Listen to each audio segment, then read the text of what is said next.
Yeah. Okay, hey guys. Sorry about that technical confusion, but we are live again. We're going to get started here in just like 2 seconds while I turn off my Wi-Fi on my phone. Let us know if there are any more technical problems or if you can't hear us in the chat. Otherwise, we're just going to plow through. Thanks for your patience. Okay, let's get a clean intro. Let's do this again. Yeah. Are you ready? I'm telling you, numb voice.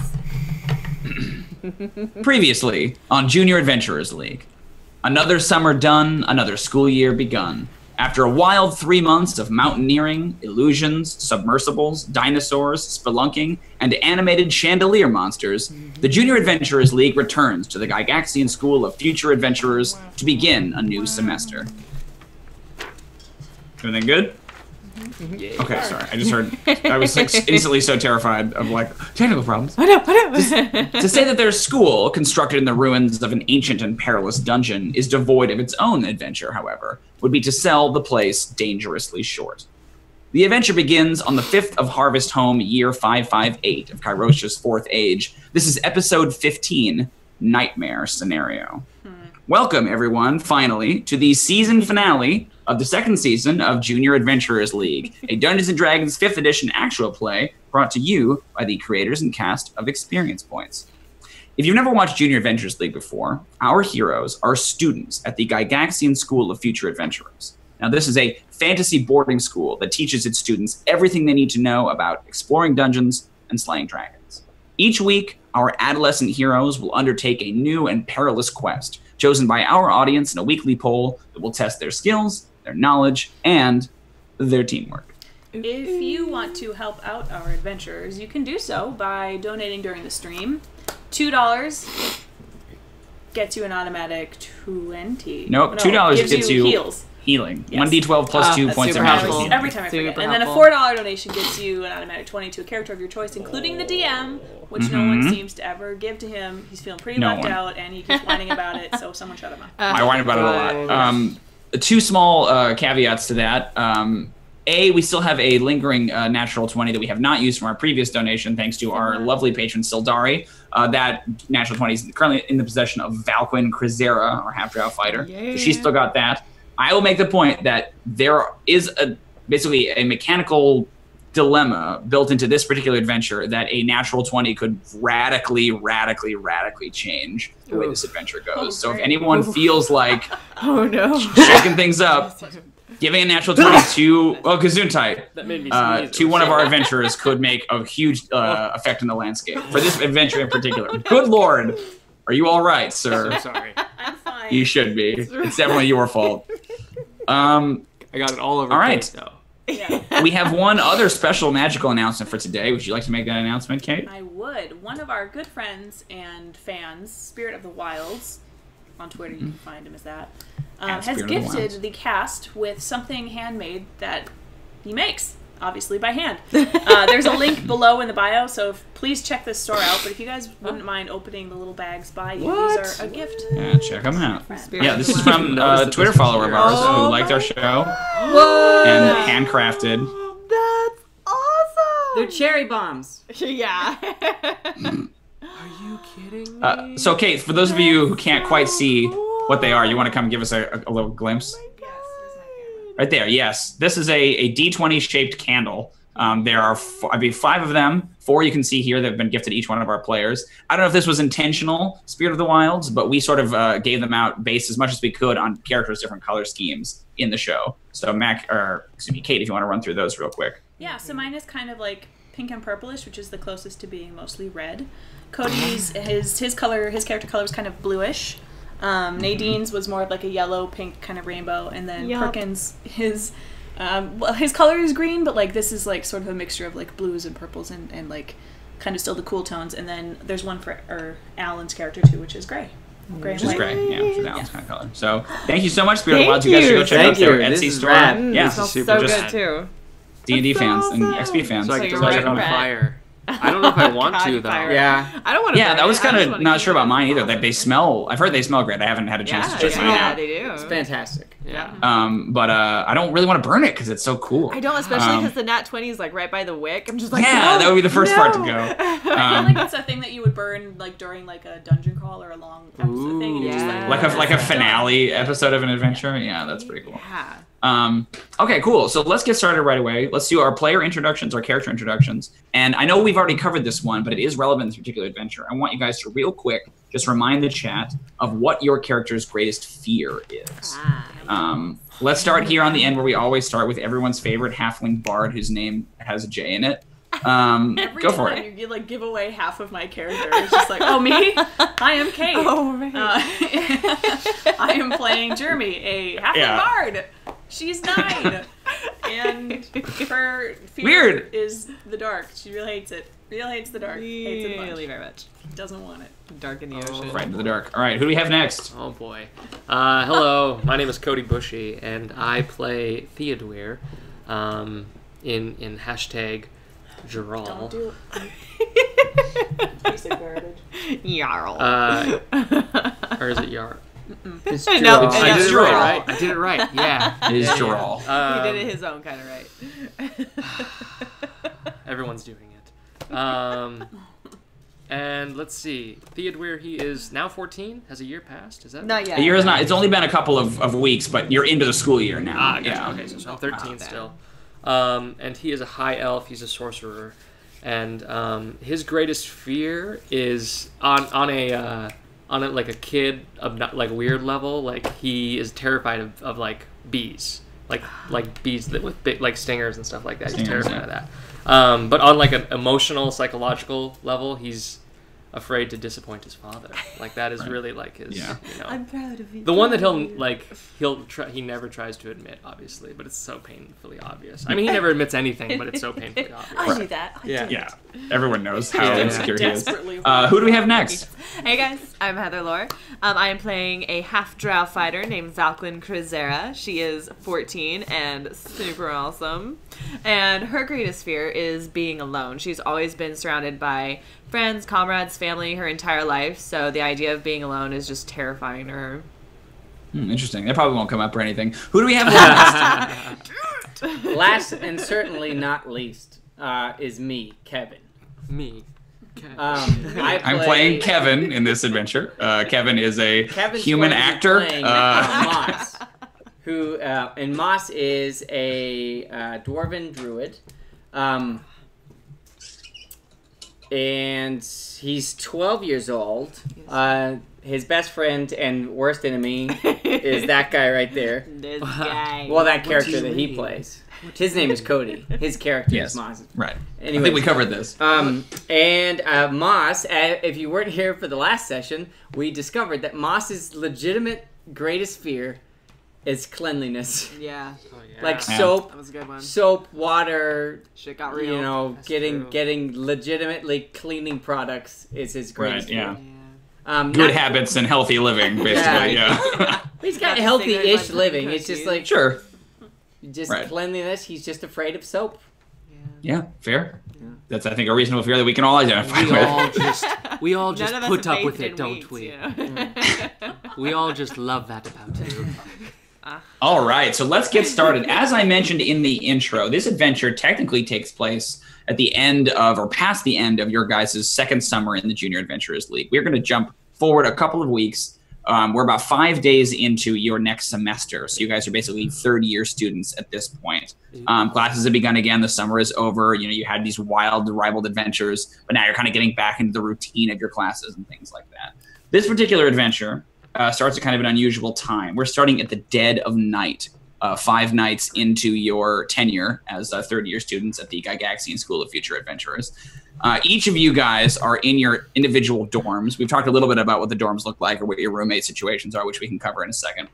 But you were all, more or less simultaneously, awoken by what sounds like sort of muffled laughter in the sort of adjacent room to where you guys are sleeping. It's sort of a little bit of laughter and then kind of shh, everybody kind of hushes and it keeps quiet. So you guys are all kind of like groggily awakened. Can we real quick, without wasting a lot of time on it, because I know that it's the most important part of the game, can we real quick discuss what everyone's pajama situation looks like? I definitely have footy pajamas on. Yeah, you do. With some sort cool. of like repeating animal. I don't know Yeah. if that would exist actually back then. They're okay. So just red long johns, I guess. They're just There you red footed Gotcha. pajamas. But they have like little feet on the end. Yeah. That's okay. That's important. Awesome. What color is your Theodûir. hair? Oh. Yeah. What color is your hair? Because you have magical. Right now it's just red. I always Okay. like match it during the day, so like at night it's just back to red or Sure, blonde. with your Not red. I'm blonde. right. You're not cares? Merida at all. Not Merida. No, I'm different in my own person. What about you, Theo? What do your pajamas look like? Your jams. I would say definitely like, the silk kind of like bottom long thing and the jacket like kind of button up thing. Gotcha. Are It's they got, like- monogrammed? Huh? Oh Are they yeah. Oh, monogrammed yeah. Oh, yeah. On the breast? What? Are they You know- monogrammed? Are they monogrammed like with your initials, right? Oh, like or like that- House that's Thumbnail great. or whatever. Yeah, Yeah. that's uh-huh. great. TT. For sure, like right on the breast pocket. Like Yeah. Yeah. Right. Yep. Do you wear a little nightcap? Or yeah, I was gonna say there's a nightcap probably too. Look at Ebenezer Scrooge nightcap. Like a little ball, right? Like he probably looks like Santa's little helper. Like it's probably what he looks like, I love that. I love it. And there's probably initials on the nightcap too. I bet. Yeah. Also monogrammed. Beautiful. And Okay. don't forget his little face mask, to keep the Yeah, for sure. Which is also monogrammed. No, that's just everywhere. Little T on each side, just like what? Ridiculous. What about Valqwyn? How do you sleep? She is in like a tank top and like shorts, what you would wear like under armor is some of the like Yeah. first padding that you put on, and then the second, she's Cool. just in that. She like So you're like ready to like get up and instantly put your Yeah, armor on, exactly, right? Like, yeah. Cool. Knowing Heather, dig I it. was expecting you to be like, she sleeps naked. I'd be like, this adventure. I was gonna say that Children. like that's. I was thinking in my head it would either be Val or Moss would be the one who would sleep naked. Like those are well, my I two was options. considering it, but she's That's up to definitely you. more ready. You definitely have a roommate too, right? That would be a little weird. Oh, never mind. Oh, Moss, what do your pajamas look like? Moss is definitely a tidy whitey sleeper. He's just like, Yeah. well, they were white at some point, I'm sure, but now it's just like Now they're do you ever take Now it? they're Tidy just like greenies. Yeah. legitimate, like just strange like what are those? Please don't do that. Please don't do that. And then his hat, of course, is still on. His hat never is come always off. there. And I don't Cool. know. I don't know if how evil the hat was, but I bet you Moss probably liked it alive. So it's Oh, like, is it still animated? Yeah, I don't know. Okay, Could be. sure. Yeah. Could so be. it's like Moss is asleep, and then the hat is like snoring on his head too. So they're both like, So like flap. yeah. Yeah, absolutely. So you guys are all awoken to the sound of sort of like muffled laughter, kind of conspiratorial laughter coming in from through the door on the other side. Again, you guys are all in different dorms. You don't necessarily all sleep together in one big communal area. How would your characters react to this? Instantly fighting stance, out of bed. Yeah, you like leap out, like ready to battle someone. You're just in your room. Your roommate is asleep on the opposite side. I'm probably listening and like I maybe start laughing along because I'm like, what's funny? Why? What's Okay. going on? Like, I want to know. Yeah, give me a perception check, Jrmi. I have a lot of siblings, so I probably- Jeremy's doing that, what is Theodûir up to? I would room. probably shout, Reginaldford! Reginaldford, shut them up, please. I'm trying to sleep. It would probably be something like that. So your roommate, if I remember correctly, is your butler, He's the right? Is butler. that? Yeah. He's Okay. a butler. He lives in Yeah. like the closet, I think, right? Yeah, he lives He lives in the closet. I'm not really He 100% doesn't certain even where get he the other lives. bed. He gets the closet. That's my space. study. But yeah, you have your mask on still, so you kind of shout I this don't out. You do not immediately receive a reply. What about you, Moss? What are you gonna do? Moss is. I don't remember where. What school? I think he was in the fighter school. Like super Yeah, well mannered, just yeah. really nice guy. Yeah, he was very It's- clean. Yeah, very clean, very tidy, very nice, and so like that Right. cut off right there. But for some reason, because Theo is mean to this kid, Moss is mean to God, this guy. So Yeah, I'm sure you- Moss is just like probably trying to shut up. Just Right. probably toss a mushroom Flapping at around. him. Oh Roll Yeah, it back kind of over. flies across the room, and you hear it like squish, but it doesn't seem to provoke a reaction from your roommate. How'd you do on your perception, Jrmi? 13. 13. Yeah, okay. So you can listen through the door. You know that on the other side of the door, there's like the stairway that goes down into sort of a common room. And again, really picture the Hogwarts house common rooms, right? Basically that idea. And you can hear that there are kids kind of whispering and giggling in the common room down there. You're not 100% sure what they're talking about, but you know they're definitely like out past curfew and like doing something that they're not supposed to be doing, right? Like something like scandalous is going on. Yeah. Okay. What do you want to do?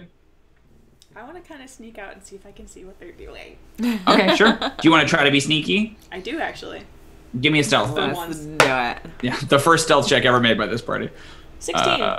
Okay, yeah, you can easily creep down the stairs and go check it out. Theodûir. So the other person who's up right now is Val. So Val, you similarly can hear something. You're not 100% sure what it is. What do you want to do?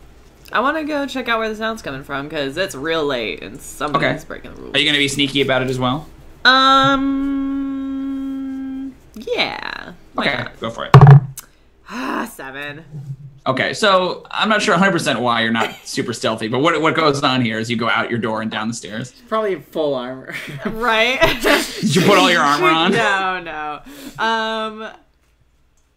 I probably trip. I forgot I had my socks on, and they got kind of pushed down off of one toe, and I trip over. Yeah. And it's boom, boom, boom, shit, boom, shit. down the stairs. So Jrmi, you're creeping down your stairs, and then you hear kind of a crash and a thump, thump, thump, thump, thump, thump, thump, and you see that face plant on the ground in the common room is Val, and as you're sort of creeping down the stairs, Jrmi, you can see that in the center of the room, it appears as though someone has. And I would probably say that both Moss and Theodûir heard this as well in their respective rooms. There is basically a big weird amalgam of a bunch of furniture all lumped together in the middle, and someone has thrown a bunch of blankets and sheets over the top of it. And you can see that inside there's a little bit of flickering light. And they all go silent as Val basically falls down this. Shh! Did you hear that? Shh! Shh! Oh my god, what if it's Palmas? Oh my god, shh, guys, no, shut up! Cover the light! Cover the light! And the light kind of is sort of half extinguished, not fully extinguished. And then I'll just still for a second. Theodûir and Moss, do you guys react to the sound of Val falling down the stairs? If it's coming from outside, Moss will probably mumble, "Stupid idiot's trying to sleep in here," and so he'll probably get up and slide on a loincloth over his nasty little thing. So he's just got very, very primal things. So he's got these awful things, and he's got this little patch of leather essentially that goes around it. Yeah, very, very. And you're shirtless, book. right? Very Jungle Book, but totally squattier and with a lot more hair. And Gross. then he'll probably head out towards the hallway.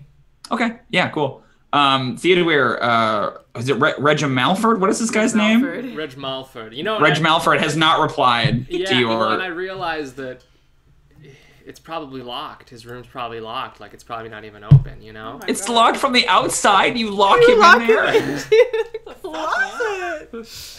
That's terrible. How can he serve you if he's locked in? Maybe that's... What do you do? Maybe, I just realized it. Oh, I locked it. I guess I have to get up and check Punish it him out. for cooking his eggs wrong. I have to do it. He'll hear this tomorrow. There's no good help anymore. Yeah. You're so evil.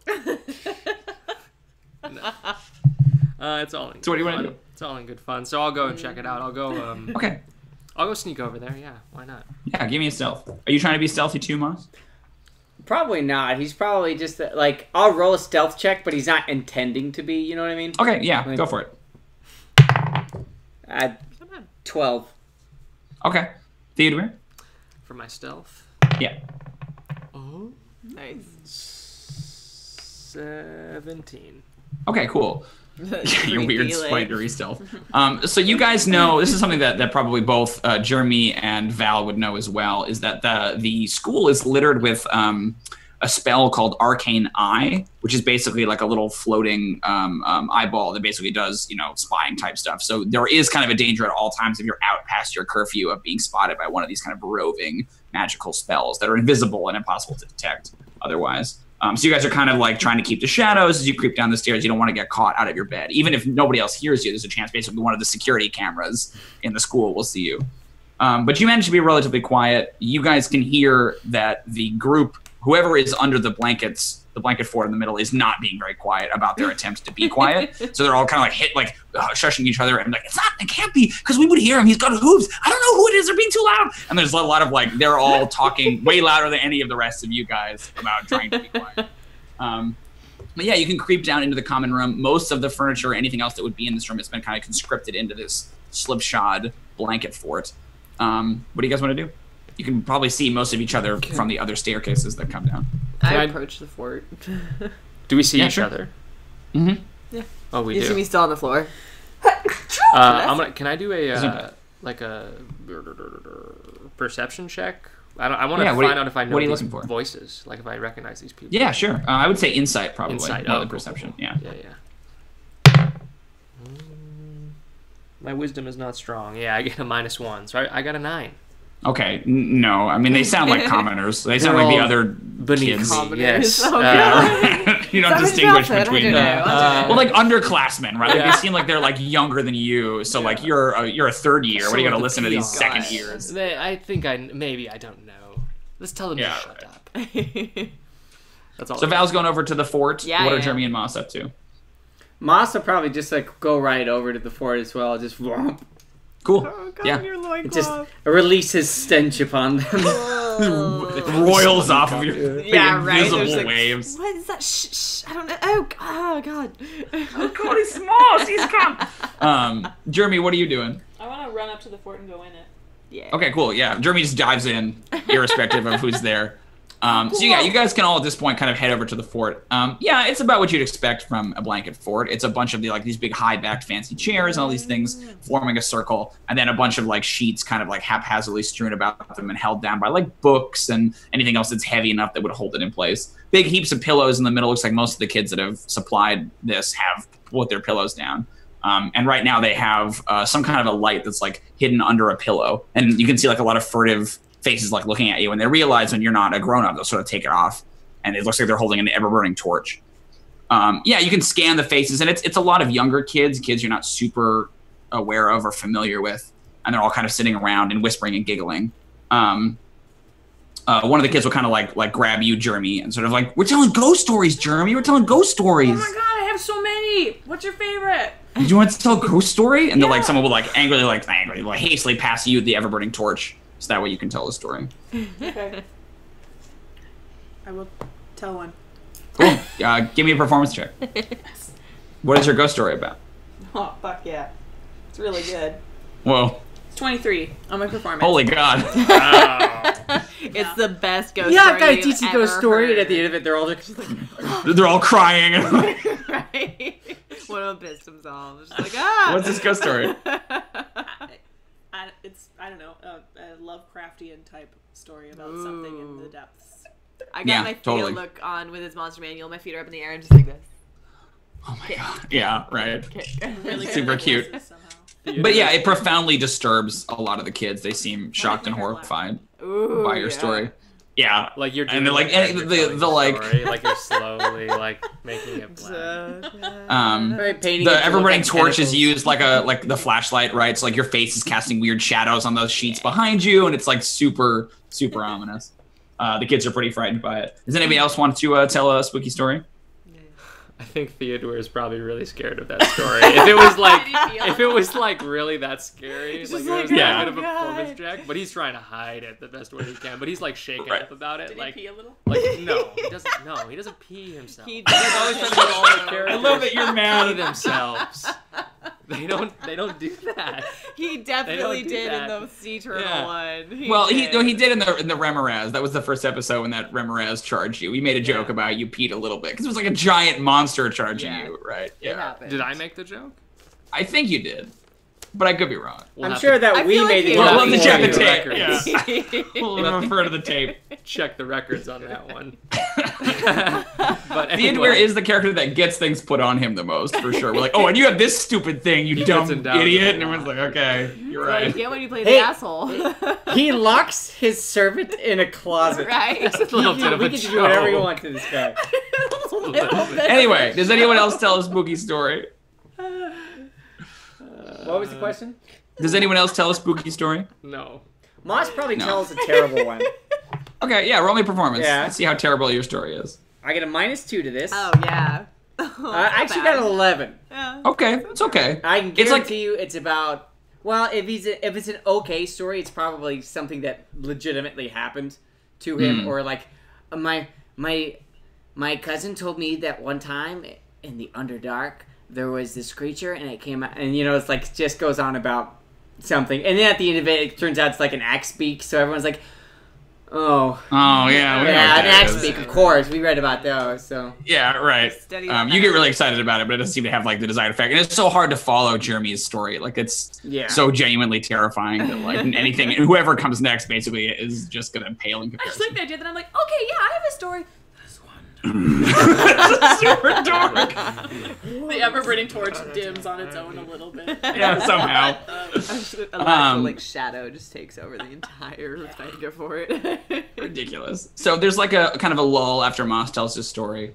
And some of the kids are looking a little sleepy and they're kind of nodding off a little bit. And you see a dwarf girl kind of go scampering across and grabs the torch and turns to you guys. None of you immediately recognize her. You can roll a check if you want to see who she is, but she's like definitely younger than you. You go ahead and roll an insight if you want. I got 18 on insight. I got 12. Okay. 13. Yeah. Natural 1. 13. Oh, Yeah. you don't give a shit. You have no I- you don't have to know her. Does Like, she? I don't care. Why is she taking this from us? Who is? Do you belong here? This is Vagrant that wandered in. So Moss is the only one that like knows her name or has like talked to her before. Also the dwarf, so yeah. It is a dwarf. Yep. She's a young dwarven girl, and you think that she's in like the fighter program. She's got. It starts with an M. Like it's either Minerva or Mona or something like that. You're not 100% sure. You've had like exchanged like 2 last words. name because I feel like last names are what we all go on. So No, it's weird. You can conjure. You know it starts with an M, and you're not 100% sure, but you can't. When you try to think of her last name, it just doesn't come to you. You're kind of looking at her, and you're not 100% sure. So this girl takes the thing and says, well, you guys know about the Warlock Professor, right? No. You guys don't know that story? I No. don't think so. Can I do like a history check or something? Yeah, you could do a history check. Go for it. Oh, no. I got a 10. Okay. I got a 6. All right. really You have no idea. This sounds like a dumb story to you. Yes, I know this story. child. It's stupid. Moss, you don't know what the story is, but you do know that there is not a Warlock Professor. That comes up every once in a while. It's like the one class, the one style of adventurer that doesn't have representation in the professors. Like they have an artificer, which is like not really a traditional adventuring career, but they don't have warlocks. You've heard of warlocks, you know they exist, but for some reason there isn't currently a warlock There's professor. none here at the school. Exactly. Yep. So Minerva or Mona or Myrtle or whatever her name is will start to. Well, you know that they used to have a professor here 5 or 6 years ago. They did have one, but they don't have one anymore. You guys don't know? My sister was here. She was here when it happened. Does she know Odo? You don't have to answer her. Does Jrmi say that? Or Just like, says that, like, does she know Odo? You're like You Jeremy's don't mom dance. all of a sudden. Oh, yeah, definitely. Yep, definitely knows Odo. But the professor's name was Professor Mothwing. And she taught classes about demon summoning and the Sealy Court. And kind of points at Jrmi, like cosmic horror stuff like you were talking about. That's why I thought of it. But they say that Professor Mothwing had she was a Fey Pact warlock, and that her patron was like a Fey Knight or like a Burlani or a Dryad or like some kind of creature from the Feywild. But the story goes that something else, like some kind of infernal creature, whether it was a devil or a demon, I don't know, my sister didn't know, purchased her contract from her original patron and like took control of her pact and her magic, the professor's magic. Now the fiend told Professor Mothwing that unless she provided an innocent soul every fortnight, and when she says this, like all the kids kind of gasp a little bit, she would be transformed into a horrible hag. Now, of course, the professor refused, right? But when the first fortnight passed and no soul was taken to the fiend, a pair of goat-like horns, and she like juts her fingers up on top of her head, sprouted out of her forehead. And then another fortnight passed and there was no soul, and her skin, her flesh became all twisted and turned the color of bad grapes. Then the third fortnight passed, and still the professor wouldn't give in, and she aged. They say she aged 60 years in one night. She became an old lady. But the whole time, she kept her transformation from her colleagues and her students secret through the use of like illusion magic. She feared what would happen to her students or her if another fortnight passed. But then, and when she says this, kind of like you mentioned, Jrmi, the torchlight almost seems to like dim a little bit, sort of its own power. Then, a student mouthed off to her in class. My sister was there. She was in that class, and she saw the look on Professor Mothwing's face when this child was misbehaving. It was clear she'd had enough. So that night, Professor Mothwing crept into the child's bedroom and invaded the kid's dreams and sucked his soul out and stored it in this bag that she'd made, a bag that was stitched together from human skin. And then the fiend was appeased, and she started to get her youth back. She de-aged. But now that she'd done it once, it was impossible to stop. And week after week, Professor Mothwing captured more and more souls, trapping them all in her soul bag and slowly reversing the transformation. Now, of course, a lot of you guys are wondering, like, what did the professors do about that? What did they do? Well, it wasn't long. Right before they found out, the kids were losing their souls. They were going all comatose and rigid and stuff. And so the professors found out, and there was a great battle, and they fought up and down the hallways. And it took 4 professors working together to be able to defeat Professor Mothwing with all of her new demon powers. One of the other kids goes, Did they kill her? And the dwarf girl turns back and says, They couldn't bring themselves to do it. She was their friend. But instead, what they did is they banished her to the ethereal plane. And they say that that's where she languishes in torment and exile to this very day. So, if you go to bed tonight and you see Professor Mothwing in your dreams, it might not just be a simple nightmare. No, she might be back, and she might be trying to steal your... She reaches her hand out. And as she does, a lot of the kids are like pulling back in terror. You see her hand slowly starts to like disappear. She looks at her hand, and you can see it like piece by piece, like fleck by fleck, is being sucked away from her and like pulled back. And she's and drops the torch, and she's just like sort of sucked away in this like long, horrible, ghost-like smoke trail that kind of disappears outside of the fort. And it was all like a joke before. You guys were all kind of laughing, but this girl like legitimately just like devaporated. The torch lands on the ground, and when you look up, she's gone. I run after her. What do you guys do? Yeah, we all you're gonna dart out. Bust straight through. Yeah, cool. straight through. Can I do Yeah, so both Moss and Val take off. You wanted to roll a check? Yeah. Theodûir, what are you gonna do? Arcana.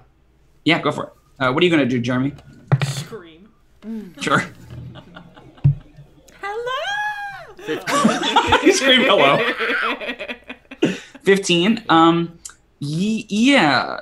I'm gonna come back to it. Something very strange just happened. Okay. So the two of you go running out of the fort, like kind of knock it partially over into, like in your haste to get out, right? Because these things are super fragile. Like they don't really stand up to any kind of jostling. You guys dart out, and you can see that there's this like kind of Ghostbustery style like blue thread that's like slowly being sucked through the room and towards basically the big pair of doors that lead out of the chamber, and they kind of get like sucked through the crack and are gone. We gotta follow it. Yeah, man. So Theodûir, here, I'll actually come back to you. Jrmi, you scream and you look around at the other kids and realize there are no other kids in the tent. It's just you and Theodûir and a hole that they burst out when they went running out. Now you're in this blanket fort. The torch is extinguished, and it's pretty much dark. And you're looking around, and Theodûir's there. So Theodûir, you do not know what just happened to her, right? Yeah. You got a 15 on your Arcana. You know that there's something magical going on, and there's something different about it. You've encountered illusion magic, and you've encountered, all different kinds. There's a very powerful necrotic magic aura around this place and you and Jrmi and everything, but you don't know where it's coming from. The school is normally pretty swamped with magic because of all the enchantments and things on the school, but this is different. It's almost like there's a patina of necrotic magic just coating everything. and it's very weird, and you don't know. Like, you sort of like turned on your like detective vision. Oh, what's going on? Is there something over there? Someone's knocking. at the door. You say, Oh god, I can't handle Oh my this. God. Worst timing ever. This is awesome. I'm having a great time already. What is it, guys? We're gonna find out who it is. Is it Professor Mothwing? Package. It could be anyone. It could be. It's a dwarf girl. Oh my god. Oh my God! It's Mona or Minerva or whatever. It's a VHS tape. Don't watch this tape. We have to put this tape in. Here, let's put. So, We're yeah. gonna put this tape in this laptop. Hang on. Just jamming it in. Sorry. We got this. Oh, that's Don't all worry, right. chat, we'll So stream yeah, it there with is you. basically this patina of necrotic magic over everything, Jrmi, and you're kind of not Jrmi, sorry, Theodûir, and you're kind of freaked out about it. Okay, what do you guys do? I want to go get my armor on. Panic But... attack. I don't want to lose the trail. Yeah. I have my blade like synced to me anyway, so whatever. Yeah. What's up, Theodûir? I have weapon mode. This arcana or this like necrotic feeling. I don't know. Did it like kind of come to me like at this moment? Like it was like just like gradually kind of swelling, kind of a thing. It like... felt like as though it was always there, but you didn't realize it. You know when there's like a faint humming, and then like gets like a fan gets turned off, or like a TV gets turned off, and you suddenly realize like, oh, it's quiet in here now. Like it was as though you just noticed that there was like this buzz of necrotic magic around. And we're probably telling ghost stories, so that like prickling on the back of your neck was like, oh, ghost stories, and all of a sudden you're like, no. Yep. And do you say this out loud, Theodûir, that you sense this disturbance in the force? I don't know if I do. Well, I probably like maybe grab Jrmi, and I probably am like, we need to get out of this tent or something like that. And then Yeah. Okay. I try to get Sure. you out of there, I guess. I am clinging Yeah. to Theodûir Yeah. and having a panic attack. Okay. So you can crawl out. There is a fireplace in the room, and there was kind of like a little bit of a fire. It's mostly gone out, but there's a little bit of embers that's kind of giving the room a little bit of light. So it's not pitch black in here. But yeah, it has just enough lighting to be kind of like lots of dark shadows on people's faces and stuff. Like it's kind of accentuates Eerie. the spooky attitude. Let's decide what we're gonna do, and then we should probably take our first break. Okay. What do you guys want to do? I Are think you Moss guys at wants the door? Moss wants to follow. We're gonna the follow thing. the trail. Like See Moss what is like, happened, though. Yeah. what the hell is going on? He's kind of excited, kind of weirded out. It's loincloth. I think, yeah, his his little. loincloth. He looks like Jack Black, you know, when Jack Yeah. Black's running around. That's except Squatty are just smaller. Okay. So That big he- broad face. Yeah. What happened? Where did it go? It went through there. Let Let's through go. the door. Let's go. There's Can you guys, real boxes quick, here. if we're resolved to go through that door, can you guys give me insight checks, the four of you, real quick, and then we'll take our break. 14. 14. 6. I got an 18. Okay. 14. Yeah, girl. Cool. So only Theodûir is the only one that puts this together. The rest of the group is like very, Jrmi, you're very worried about it. You don't want to go. Val and Moss are like very gung ho. We have to go after her. Theodûir, you had detected this weird necrotic magic, so you're a little bit more like cautious and circumspect. It suddenly occurs to you in this weird, like sort of hazy way that you know that your four like dorms do not share a common room. Yeah. Like you guys all came no down the one's gonna stairs ask into about one that. room, and then now you're thinking about it. You're like, wait, this isn't my common room. This isn't how it's laid out. I'm not next to these people. And that's where we're going to take our break. Awesome. All right, we'll be back in 5 minutes, everybody. Stay tuned. We're going to do some tweets and go to the bathroom. Yeah, And then we'll be right back. Can we just leave the audio on? I feel like No. we...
is my mouse doing as sabotage?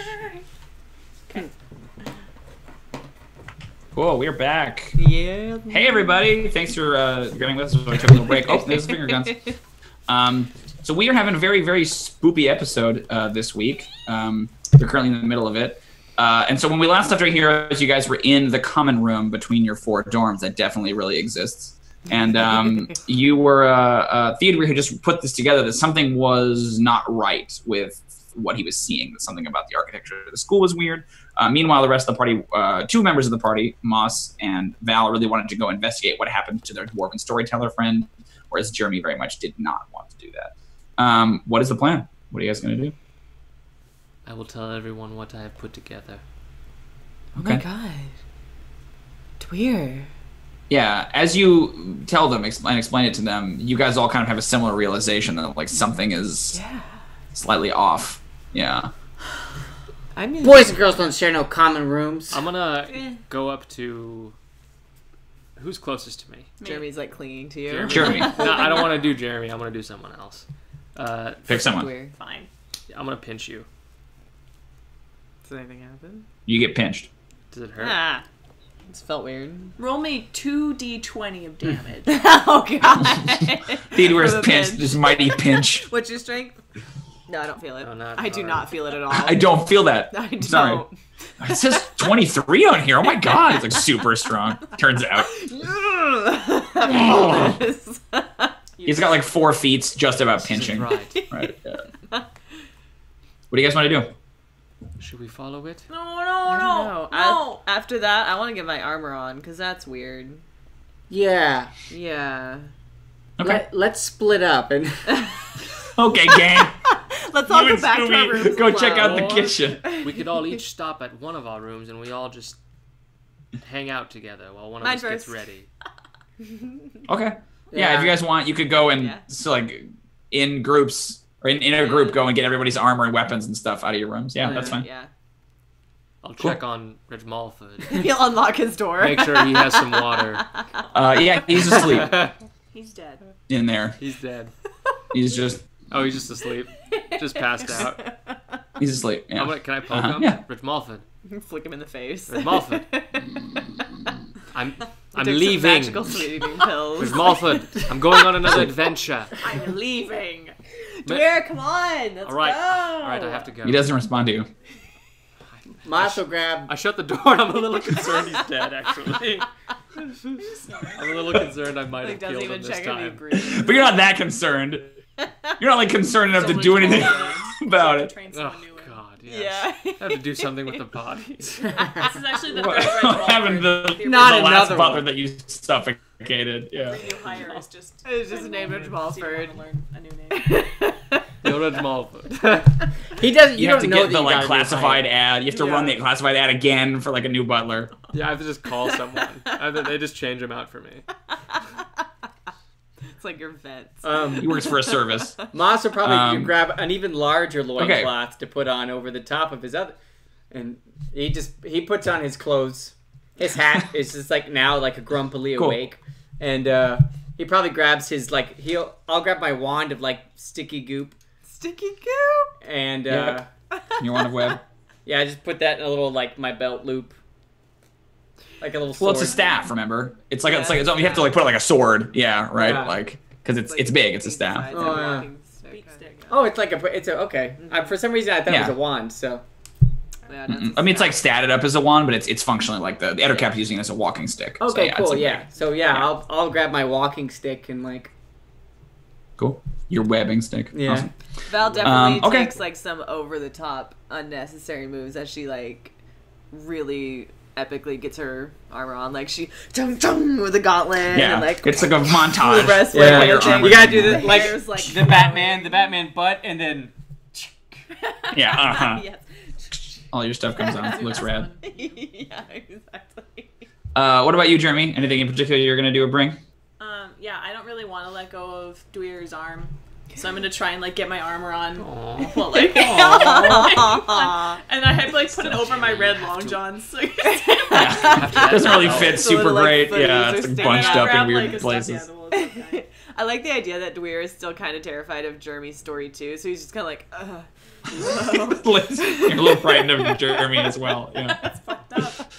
And then you pee your pants, Theodûir. Ha ha ha! We made you pee again. Look, Theodûir, you have it's pee okay. all over you again. Every day, you guys. We decided you did. Look what happened. Look at your character like agency throwing again. water on him, just like, ah. Oh, look again. You peed again. Oh, you better change. Oh, look, you peed again. The truth is that you're the one who's bullied. Like, you play a bully because you feel bullied by us, right? Everyone else is just a dick. Yeah. It's the only way to take back your Everyone hates agency. All right, you guys are armed, armored, ready to go. What's the plan? Well, I guess we leave our Let's follow the false blue common light. room and go to the blue light. Yeah. Follow the bouncing blue light. Okay. This feels Yeah, like you guys can head towards those two doors. While we go, I'm gonna keep trying to remember that girl's names. Moira, me. Yeah. Yeah. No matter how much you search your brain, you can't pull it up. It does have an M, but you're not 100% certain Yeah. what her name is. What did you say the name of the professor was again? Professor Mothwing. Mothwing? Mothwing is one word. Yeah, Mothwing. So you guys get to the doors, and there's sort of like a poltergeist style, like a little bit of blue light coming through the crack right in the door. But it looks unlocked, so you can head out from the common room into wherever it They're leads. definitely drawn. Cool. Marching order. I think Moss should go first. Yeah. Moss, go first. I'm behind him. I'll be Moss. Moss trundles ahead. Val, there you go, and then Theo in the middle. Or Jrmi, Jrmi in in the the middle. I think you guys are side by side, If just you're like really scared, attached. Jrmi Yeah. should maybe be in front. I'll be in back. Theo and Jrmi. Okay, cool. Yeah, you take up the back. You'll be our back armor. Theodûir's in back. Yeah, so Jrmi. Oh, Theo's in back. Yeah, Okay. yeah. Gotcha. Okay. So then, Moss, you can push the door open if you want. Yeah, Moss will trundle I ahead. imagine I'm like pushing. Yeah, cool. Literally, like, Big, like big wood doors that kind of come open like that. You guys are looking at this long corridor, probably about 20 feet wide, exactly long enough for the four of you to like walk abreast if you were going to walk abreast. And it's stone, and it looks like a corridor that you would find in the school. It's all, it looks like pretty much what you would expect coming out of this doorway. You can see that there are portcullises, like two on each side, like openings with the like iron gates that come down, two on each side, with banners on either side of them. You guys recognize them instantly as the entrances to classrooms. And then at the opposite end of the hall, you see another big pair of big wood double doors, like the ones you just came through. So it looks like a hallway in the school, basically. Is the lights behind the next set of doors? Mm-hmm.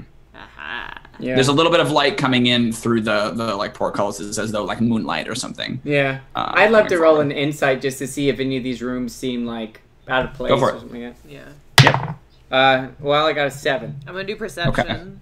You've been in this hallway before, Okay. Moss. It looks familiar to you. 7. Same thing, Val. Back. I'll do an Arcana to see if this necrotic presence. Yeah. I don't know, just to feel that. Yeah, go for it. What does that say? 13. 13 plus so 17. Yep, same thing. That patina of necrotic magic, and you kind of feel with your 17, there's like a moat or a wellspring, like a source of some of that necrotic magic coming from each one of the 4 rooms. Interesting. Like there's like a slightly stronger presence in those 4 rooms than there is in the hallway. Okay. Where the light is coming alright. through, basically.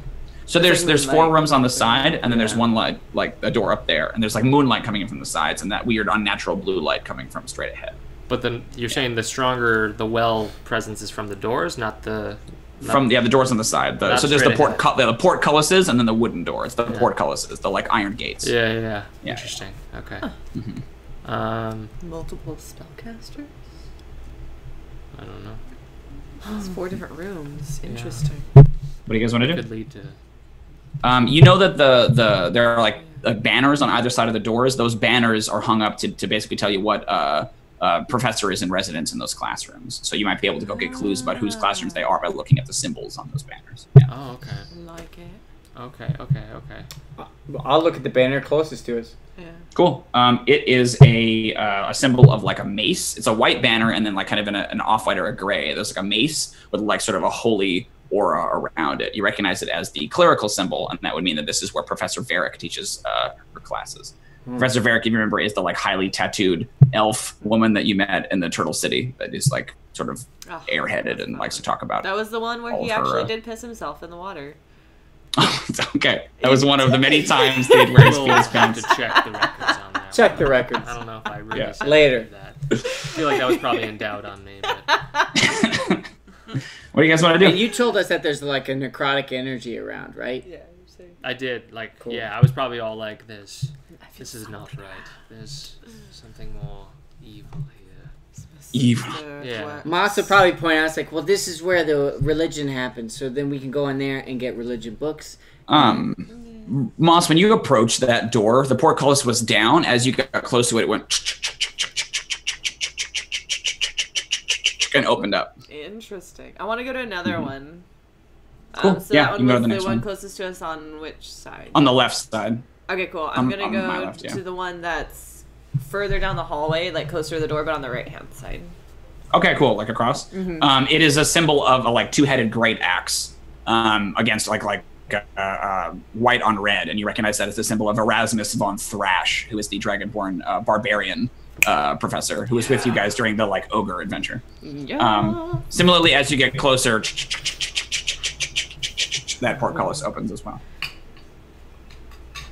Hey guys, it's Thrasher. Yeah, but which room do we go in first? Because I don't want to go into one of these by myself. Right? I think we have to. No! We don't have to split up. Jrmi like partially climbs up you, right? Yeah, right? No!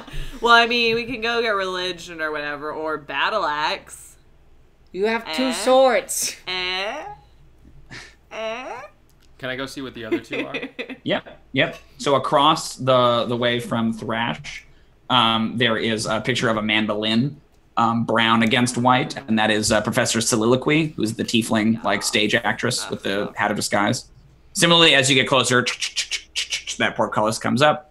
And then if you check the other one, it is white on green, and it's a sickle with like a pair of sort of holly leaves on either side, and it's the symbol of Professor Barkwood.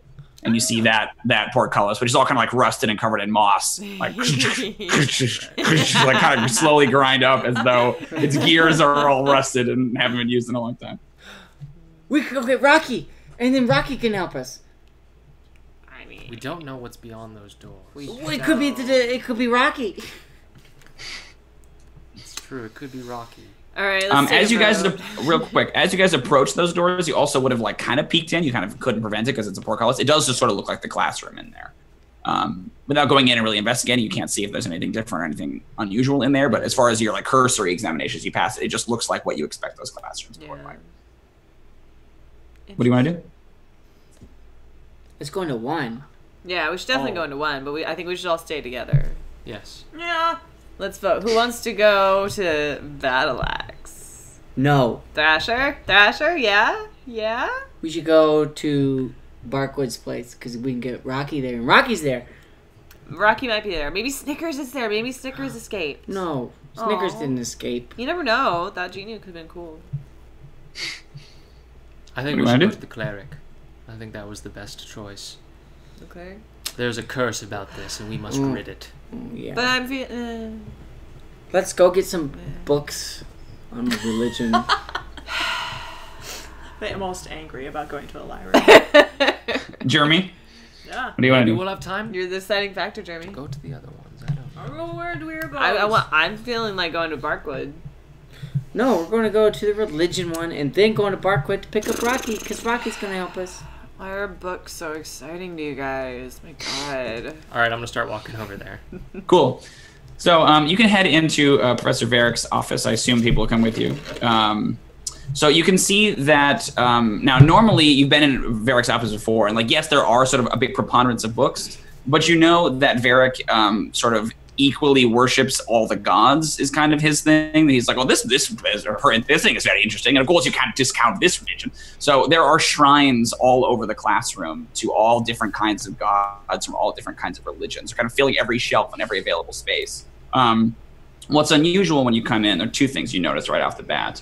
All of the icons and statues that you see are all apparently like weeping blood out of their eyes. And as you come in, Theodûir, you see that they are all pointing at you. Ooh. And as you move around the room, you don't like see them move, but they keep pointing at you as you walk around, like kind of a Mona Lisa thing. Like wherever you move in the room, they're just pointing at you and just blood. You also notice that there's a big at Theodûir specifically. You notice that there's a message written on the chalkboard in like big, like huge, kind of scribbled in chalk letters, and it says "Tongue of Dog." Tongue of dog? Tongue of dog. Tongue of dog. What? But otherwise, it looks like the classroom. You see the professor's desk back there. You can see the desks in the middle. Like it looks like the classroom with the shrines all around it. Big message, but all of the statues are pointing at Theodûir, and they have like what looks like blood coming out of their eyes. And they follow me as I move about the room. Mm-hmm. Hey, Theodûir, I don't think this is a good choice. Told you guys, books are never the answer. Can I do Just like saying. a intelligence check or something like that? What are you trying to figure out? I'm trying to... Why are they pointing at me, I guess? Like, do I, I'm like... not weeping sure blood. with an intelligence how that would help you, not necessarily. Is this like a nightmare of mine or something? I don't know. Like, Can I do a religion check to see if this has ever like occurred or is like has anything to do Yeah, with you can try a religion if you want. anti-religion? And while I'll roll a history just to see, or a history insight. What should I roll for a tongue of dog? Or would Arcana. Say Arcana? Arcana. Val sits on one of the desks in the front, dangling her legs and staring at the chalkboard. Okay. 17. Unaltered. You think it's an ingredient. You think it's like an ingredient in what would be a magical potion or a ritual, like it's a ritualistic component. You've seen stuff like this in druidic magic every once in a while. Yeah. Tongue of dog. Hey, guys. Go ahead. Well, guys, tongue of dog. It could be like. Well, if you are casting a spell or Beezorg. Yeah. can I roll an Arcana? Yeah, I want to resolve Jrmi's religion real quick. Oh, sure. How'd you do, Jrmi? 15. So you don't think that in particular it means anything? Like, you've heard stories now and again about religious statues weeping blood or signs from saints and things like that. It doesn't immediately indicate anything to you. You do notice one of the statues, though, that doesn't seem to correspond to any god that you're familiar with. You've taken a few classes with Varric, but there's one statue that's sort of out of place. You don't immediately recognize who it is or what it's meant to depict. It's like a sort of vaguely humanoid-looking noble dressed in kind of flowing robes and pointing at Theodûir. Bruh. Can I go to the board, the chalkboard, and do an Arcana check on it? Yeah, sure. That message was written in chalk or in blood? In chalk. Okay. Blood chalk. Blood shock. Blood chalk. I got a natural 1. Oh. You're pretty freaked out, man. I mean, like, they're all pointing at you and crying blood. Like, it's hard to, you know. Like I'm following you around the room. Blood. Do you point out that Blood. one that you don't recognize? And bits Yeah. of sick. Probably like tug on you and be like, great. I don't know what that one is. I don't know what that one is. Well, guys, it could be like God damn. I don't know what spell you'd be casting, but it could be like part of a ritual, like tongue of dog, eye of newt, potions and stuff. Okay, I'm gonna go over to that statue that Jrmi doesn't recognize. Cool. So the shot is from behind the statue, and we're slowly coming up, getting higher and higher, right? And we can see it's like stone, like waist and its arms. And as we pass up, like behind the back of it, we can see its hair is kind of pulled back and sculpted, and it has a pair of pointed elven ears. And then we see Theodûir's face as all the color drains from it. We flip angle, and it is your father. It's a statue of your father pointing at you And weeping blood. and weeping blood. Do you know? Oh. Because I don't think anyone else has seen your dad. Maybe they've seen the picture or something, but they wouldn't recognize him in this sort of etching. And he's just... He probably starts crying. Oh. Yeah. No. Yeah, fair enough. Does he pee his pants? He doesn't pee his pants. No. Can I do a? Can you do a hug? It's maybe like kind of like a silent cry though, like The shoulders shake, yeah. like it's like and he's like really mad about it. You know what I mean? And then yeah, did you touch me or something? Well, I probably still am clinging on to Oh, you, but I okay. probably like give you my unicorn. My stuffed unicorn. It helps. he doesn't. It helps. He's probably pretty rude about it. He probably kind No, of pushes fine, you away. fine. It's like, yeah, it's very like I don't need your stupid unicorn, you know, like that kind of a thing. I'm fine. I'm fine. And then it's Give me a perception check, Theodûir, if you're looking at the statue. Okay, cool. You might notice something. Ooh, not great. Yeah, I got an 8. Okay. Yeah, you're a little distracted by the image of it. Jrmi, you give me one if you're standing over there. 8. Cool. You also don't notice anything. You're he threw your unicorn on the floor, Oh. and then he peed his pants. I'm joking. So what are the other two guys doing while you're in this chamber? What's the next I'm move? still staring at the chalkboard, just dangling my feet. On Waiting for books to be over. Yep. Sharpening my blade a little bit, just like. I guess Moss. If Moss didn't, he's probably making his rounds around the circle of Yeah. gods. You probably would have noticed then that they're fixated on this thing, and Theodûir's crying. Yeah, You I can see the probably. scene. Yeah, I assumed. I came over afterwards, but I probably assumed that I would have gone over there and been like, ooh. Sure. Give me perception if you want. Sure. 14. Cool. How do you react, first of all, when you see Theodûir in this state? Probably, like, it's that awkward, like, we're not friends thing, so it's just like they're probably like...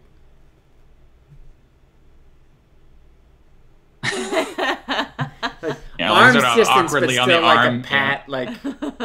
Like on the arm, just like, okay. I technically touched you, so I'm giving you comfort. Are you okay? With your 14, you can see that at the base of this statue, there around a lot of these icons are like sort of burnt candles or little offerings. There's a little bowl sitting at the base of it, and lying in that bowl appears to be this like weird, sort of desiccated looking something, like something that is kind of out of place. It's about this long, and it's all dried up. It almost looks like a prune or something like that. Goodness. But something about it looks out of place. Oh, Yeah. can I roll nature on that?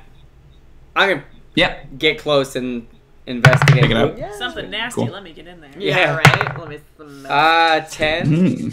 Delicious. Or I guess would it be medicine or nature or Nature. nature? You could do either, but you could say medicine if you want. I could see that. Medicine would be 13. Nature's 10. Cool. I'll give you the medicine. It is a tongue. It's like sort of desiccated and preserved. You think it's probably from an animal of some kind. And then with the clue of tongue of dog, it's pretty clear what kind of animal it would be. Moss would be like, "Are you okay?" He's just like immediately just crap. Hey, look! It's funny.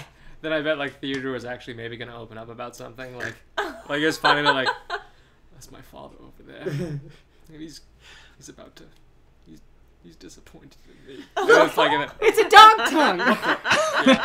Wait, no one heard me say it. Like no one like. It's like this nasty thing just like wiggling right where it's That's wonderful. That'd be funny. And tragic. I don't know what this okay. means, but I got it now. So Theodûir, can you do me a favor and give me a wisdom save with disadvantage, please? Holy cow! I'm not great at wisdom. Wisdom save with disadvantage. Oh no! Oh! God. Well, I rolled a 2 and I get a -1, so that's a 1. Mod 1. Okay. You ever have a Gotcha. mod 1 before? We have it now. Yeah, it's possible. So you, this thing gets picked up and Moss is kind of waving it in your face. And you were sort of momentarily distracted from the statue. And you feel like, you guys who are looking at Theodûir can see like something kind of like suck out of his mouth, this sort of blue strand that goes up and kind of disappears into the statue. Theodûir, you have your total maximum hit points reduced by 4. So now you're down to whatever that would be, right? You don't take damage, but like your hit point maximum is reduced. Yeah. And what's more, you're looking at the statue as this happens, and you hear. You start to hear the sound of insects, like buzzing insects. You see coming out of the mouth of the statue come thousands of bees.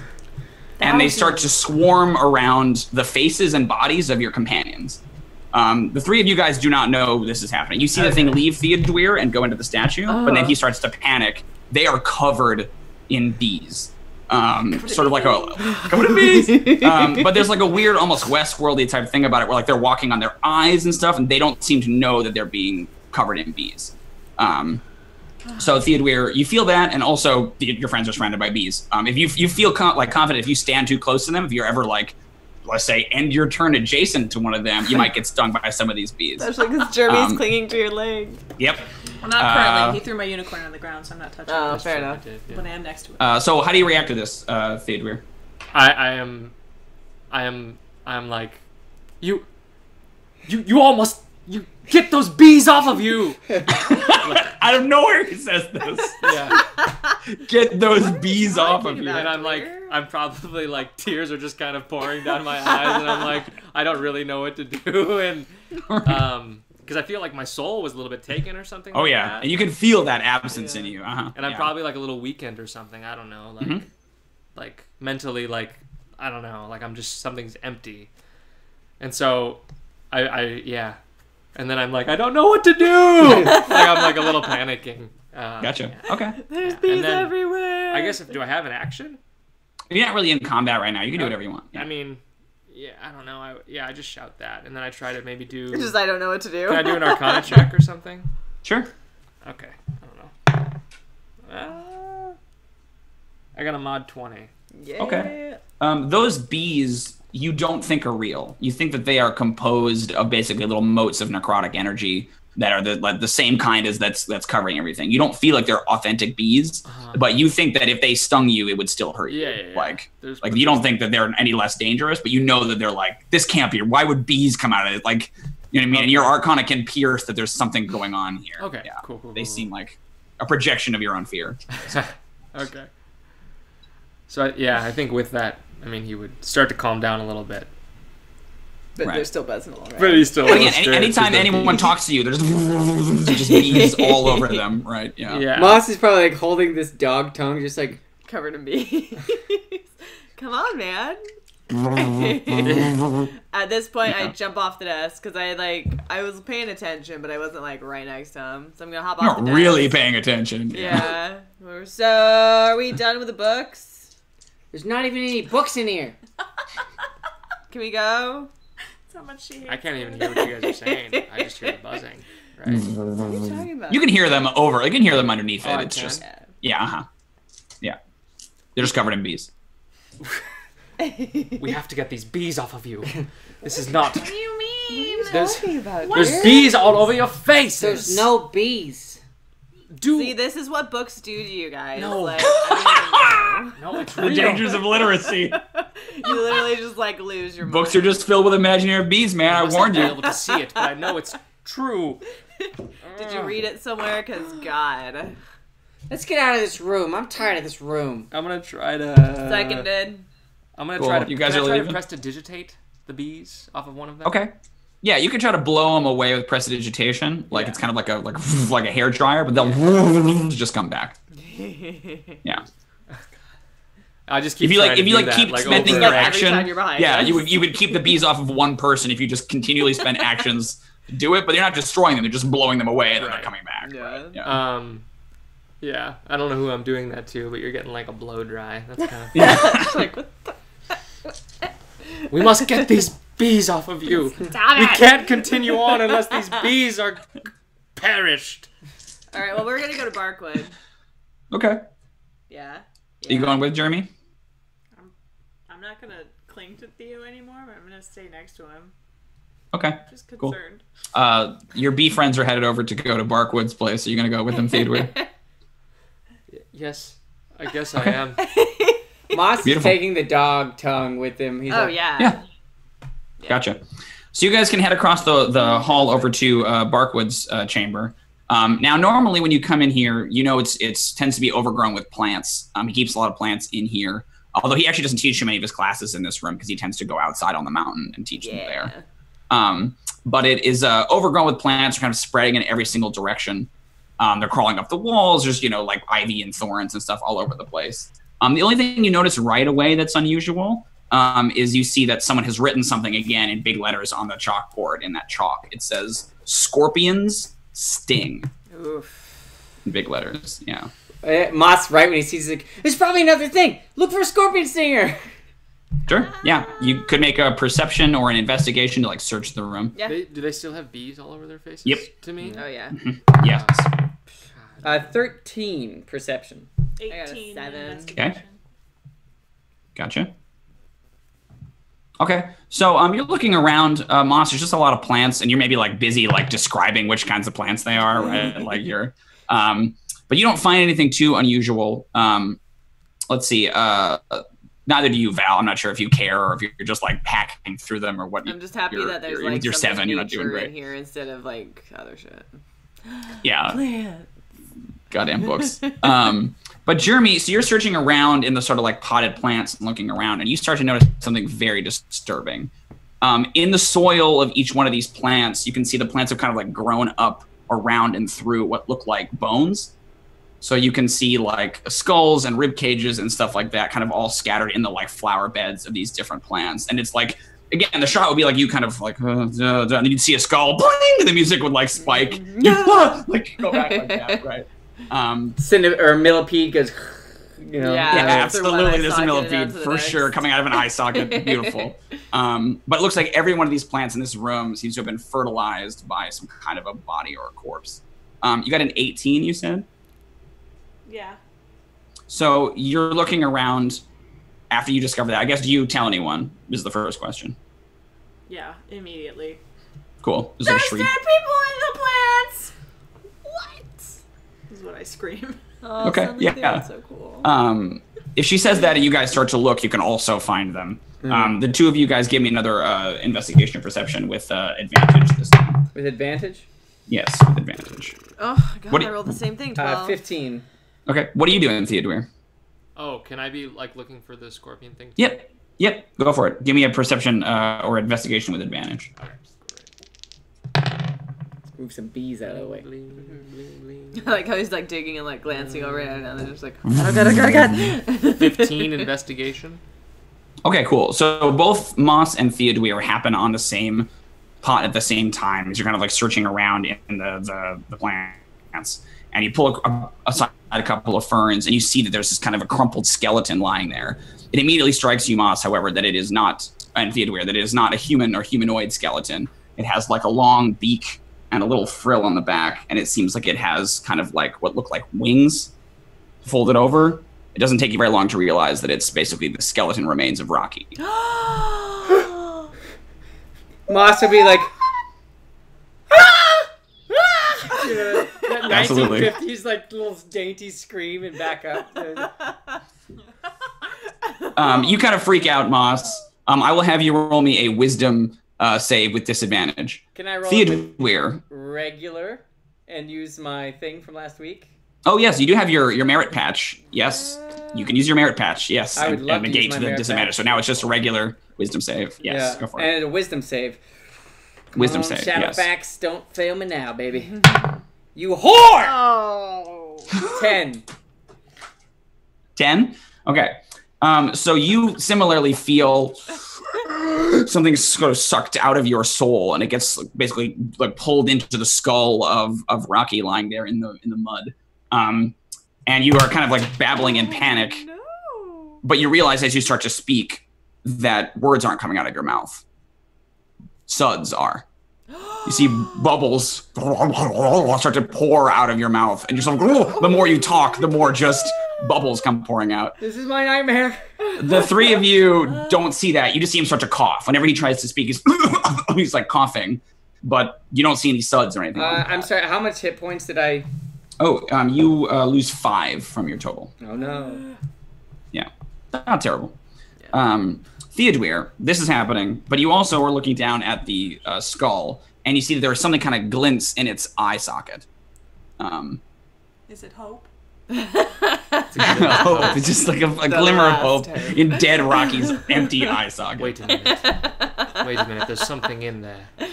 Moss, look away, and then I'm gonna dig my hand in there and try Cool. to pull it out. Yeah, you can pull out. It's all like sort of crispy and desiccated as well, but it appears to be like the curved tail and the like sharp spike of a scorpion's tail. Nice. Yeah. Oof. I found it. Looking at the beast, I'll just like, oh, God.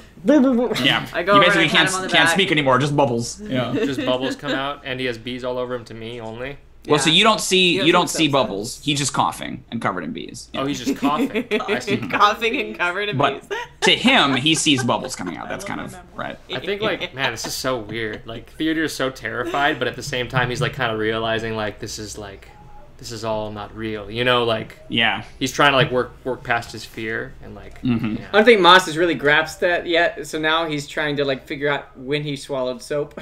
How is this happening to you? You'd probably think, how did I get soap in you? Yeah. Like, how did I... How did Theodûir? He's suspiciously looking at him through the How did bees. Theodûir specifically? That's ridiculous. What do you guys want to do? You have 2 of the ingredients. Are we done in here, guys? Yeah. Oh my. Woo! I'll take that as a It's yes. so funny. I think as soon as Theodûir turns and looks at someone, he doesn't, like, he forgets they had bees on them, so he gets, like, a little more, like, Oh my God. like, always just, like, Oh God! get away. Like, just constantly. Like, All right. Instant. Yeah. There are 2 more chambers, 2 more portcullises. Which one do you want to go through? I don't want to go anywhere. Or we could go through the big wooden doors. No, we must get the rest. All right, let's go to the loot. Loot? Okay, the mandolin. Mandolin. That one. Yeah, perfect. How can you Yep, be you can so like cross the hall and go over Calm to during that this, one. Val. I don't know. There's a tongue and a scorpion tail. What's wrong? You'll see what's Yeah, wrong. you still have the tongue. You'll Moss? see what's Yeah, wrong. oh yeah, Moss has still got the tongue. Okay. There's like Got the tongue. tree. Gotcha. Nah. Okay, yeah, you guys can cross the hall over to Soliloquy's room. The brown banner with the white mandolin.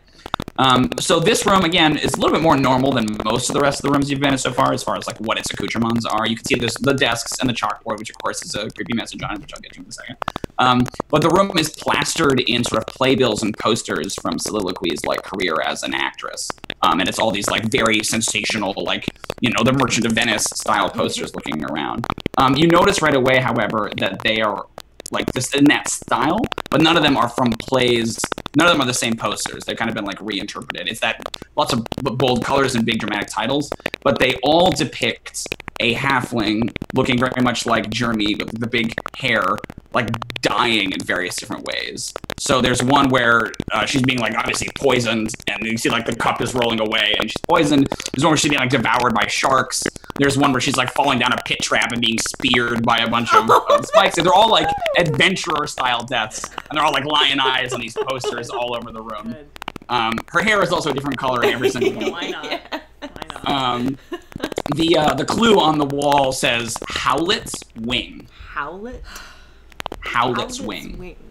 Howlet's Wing, yeah. I don't know what that is, but I'm gonna do perception. Yeah, you can do perception. You can do a nature to try to figure out what a howlet is. I'll roll a nature. Yeah, go I for don't it. know. I think I'm staring at the posters because I got a 5 on perception. They're like surprisingly like well done posters. Yeah. Like that's what's disturbing is that like they're cool posters, but they're all I was dying. That one's really good. 14 for nature. A howlet is a baby owl. Howlet. It's like an archaic term for a baby owl, so like an owlet, but howlet The is owls what are you not would have what said in they the Middle seem. Ages. Moss will try to speak, and then more suds, and so I'll probably just like I'll whip out my monster manual and see. I'll try to hoot. What is it? Or, It's monster manual. I guess can I roll a performance check to see if I can't explain to them what an owl is? Yeah. -2 to this. Sure. Let's try. You can also write things down. Nice. 17. Boom. Yeah, you got it. Yeah. So you can communicate the idea like ooh, like making whoos. Yeah. Cool. Bubbles come out for you, Yeah. but you can sort I of don't know why you communicate the idea that it's an said owl. That, but okay. I mean, I guess we're playing Pictionary. Like, yeah. Moss just coughs to try and like mouth off to her. What do you guys want to do in this room? I'll do a investigation to try to find a baby owl. Cool. Investigation or perception can help. What are you doing, Jrmi? How are you reacting to I'm this? just sitting on the floor holding my unicorn and looking at the ground. Oh. Yeah, the camera's like going around you, Jrmi, as you're looking at all the posters. No, right? no. Holding the unicorn like right here. No. How'd you do, I got a Theodûir? 5. We're not doing well. You keep like looking around and then you like see a poster like, oh wow, that's fascinating. You get like Getting drawn so into these. distracted by the really good artwork. Moss, I rolled a 13 on perception. Boom. Okay, yeah. So you're also kind of looking around. The only other thing in this room are these posters. You find one that like has sort of the corner of it, like it's a picture of Jrmi like being dissolved inside a gelatinous cube. So it just looks like it's like her skeleton. Yeah. But you can see that like that poster is like a little bit peeled in the corner, like as though someone is trying to either just put it up and didn't completely peel it or whatever. But it looks like it's been recently peeled a little bit off the wall. I totally just Yeah, it comes off. It like rips half of it, doesn't entirely, but you can see that there does appear to be a little like cavity, like a secret like little concave in the wall, and there appears to be some sort of a like feathered mass sitting on top of a shelf in there. When you come into the room, Jrmi, I should make this point. Can you give me a wisdom save with disadvantage, please? Is this perchance against being frightened? Yes, I was going to give you your advantage because it is fear-based, so that would cancel out your disadvantage. Yes, this would be regular wisdom save. 11. Alas, you feel your soul is sucked out and it's like drawn towards the gelatinous cube poster. And you lose 5 of your max hit points. Goes down by 5. And the room plunges into absolute blackness. Complete darkness. You can hear them still bumping around and moving around. You don't think they are gone, but you cannot see anything. You are functionally blinded. But I can hear them? You can hear them. Yep, you just can't see anything. Okay. You're just in total darkness. Yeah. But Moss, inside the little concavity, appears to be a little like feathered mass of some kind. Okay, it wasn't a live owl. I was like, am I gonna have to kill No. a baby owl? Rip I'm the not gonna owl's do that. wing off. Yeah, no. Oh, God. But yeah, you have to like rip the tongue out of a dog too, right? Like, There's a scorpion, there's a live. Like, you Yeah. have to get these parts. Just like, oh my You make God. these kids rip these animal parts. Moss will probably like Oh. Moss will get his little like his chubby little grubby fingies hand. in there and grab Yeah. It's chubby. Yeah, it's like a little small piggies. wing. It's a little jack. It does look like it's been like sort of messily torn from an animal. Oh my God. But yeah. I think Moss is upset about the thing, but he's also like He has 2 now. at the end of the day, it's the way of the world. It just kind of sucks that it has to go this way. It's like it wasn't necessary. Right, yeah. Yeah. Law of nature. Yeah. Yeah. Okay. What do you guys want to do? Jrmi is in complete darkness in the center of the room. I'm gonna look at Moss and go, oh my God, you have 2 now. That's awesome. Yeah, right? Yeah. Good job. Great. So, battle axe, guys? Yeah? Jeremy, come yeah? on. Thrasher time? So mean. Jeremy, come on. We don't know you're in darkness. But he doesn't know We you're have in no darkness. idea. Yeah. But I am sitting on the floor, like, holding my unicorn and crying. Oh, you are crying? Jrmi, come on, let's get out of here. Just like, come Jeremy! on. My I God. didn't know you were crying. I thought you were just standing there holding it. Didn't I Sorry. earlier say that my greatest fear was hugs and a bunch of candy? Because I feel like that is on record. Let's We'll check have to the go book. back. We'll have to check the Yeah, tape. we're gonna We'll have to check the tape. I'm sorry. Let's go For back. now, I think we should move forward with that being Your biggest With that fear. assumption? Yeah, that you're being right. it, and then we'll check it to see if you're actually right about that. Cool. A herd of unicorns tramples you to Oh death. God. Okay. As you so- hold a basket of candy. Pretty awesome. A big bear comes Yeah. and hugs you to death. They shit Skittles. What do you want to do? What's the I'll go plan? up to Jeremy, a little scared. Covered in bees. All over your Yeah. head. I'll go up too. I'm gonna crouch down by Jrmi. Are you sad? Huh? What happened? You okay? I can't see anything. It's dark in here, and everyone's mad. Okay, here's my hand. Everyone's mad. Here's my hand, and I'm gonna try to like give you my hand or whatever.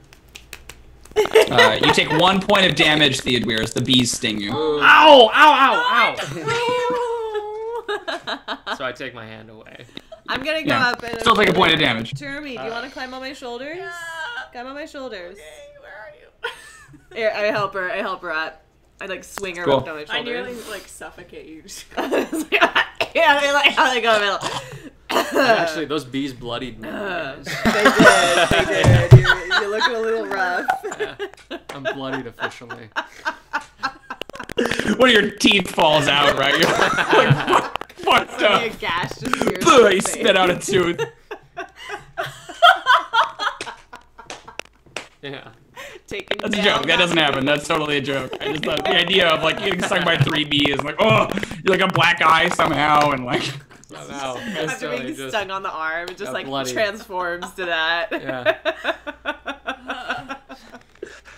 Alright, so what Jrmi's do you guys on want to do? shoulders. Cool. I head out towards the Thrasher room. Thrash's room. Von Thrash's room. Okay, cool. Alright, yeah, you can head into that chamber. Jrmi, give me a dexterity save real quick. Come on. Alright. 12. Cool. You almost bonk your head on the portcullis as you go through, but manage to duck under it just in time. So you guys can head into this chamber, because you don't see it at all, right? No, It's total yeah. blackness, and you kind of like, oh, you go under and it just happens. Like a slight whoosh above your head. Yeah, exactly. So you go into the chamber, again, another classroom. Now, Erasmus von Thrash teaches primitive cultures and anger management. He's the barbarian professor, if you remember. And he was sort of like just a bloodthirsty, battle rager in his youth. And now that he's like older, he's trying to like handle his rage. But his chamber, his classroom, is still kind of like a monument to all of his sort of barbaric conquests. So all over the walls, when you guys normally come in here, are different beast heads of creatures that he's slain, all sort of mounted up around the wall. When you come in this time, they are the heads of terrified children. You recognize your sort of classmates and friends, all kind of like, and these like expressions of just like dire horror and panic. And you can see that there is another message, of course, inscribed on the wall on the chalkboard, and it says "Toe of Frog." Wow. All right, perception. Yeah. Cool. Perception or investigation? Go for it. I'll do an investigation. Moss will probably try to say, it's like, this is horrifying. Yeah. But then... Yeah. 13. 13. Okay. Nat 20! Ding ding. Awesome. Jrmi, you could go around if you want, but you would be blind and have a real tough time. Hang out, cry in your ear. So you guys are looking around, and you can just see like you're kind of distracted by like all the other kids and things that you've seen up on the walls. Like it's a little bit horrifying. Moss, you see mounted just above the door is actually a head that like has the exact sort of skin tone and whitish hair of Valqwyn. And she sort of has this like terrified expression, like almost as though tears are gonna froze on her face and her mouth is wide open, like that. Do you point this out to Valqwyn? No. Cool. What's up, Mom? Wisdom saving throw with disadvantage, please, Valqwyn. I'm gonna go ahead and use my nat 20 from last week. Oh, interesting. In that pocket. Yeah, fair, cool. So this thing still happens. You just don't lose any of your soul. You can feel it kind of try to come out of you, but you've seen it 4 times now. You're like, no. You fight that shit. And it's probably one of those things where like Moss, you hear Moss like as he points to something, and you like steal yourself and do the slow-mo turn. Yeah, there's like. You look up at it, you see it, you're expecting to feel your soul pulled out of it, you manage to hold it together, and you go, and look around, and your companions are gone. Oh, shit. You're alone in the room now. Isn't Jrmi still on your shoulder still? Yeah, I like pat, I'm just like, what's this? No, you don't feel Jrmi there. Jrmi, you feel Val kind of like hitting you in the face and like backing you around. It's all darkness. It's all darkness. Just That's so funny. Yeah, just a hand is just all over you, Jrmi. But you don't hear that, Val. You hear nothing. I freak the fuck out. Finally!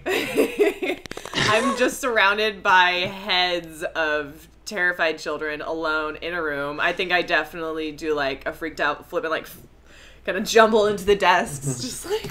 Yeah, okay. Dexterity save, please, Jrmi. No.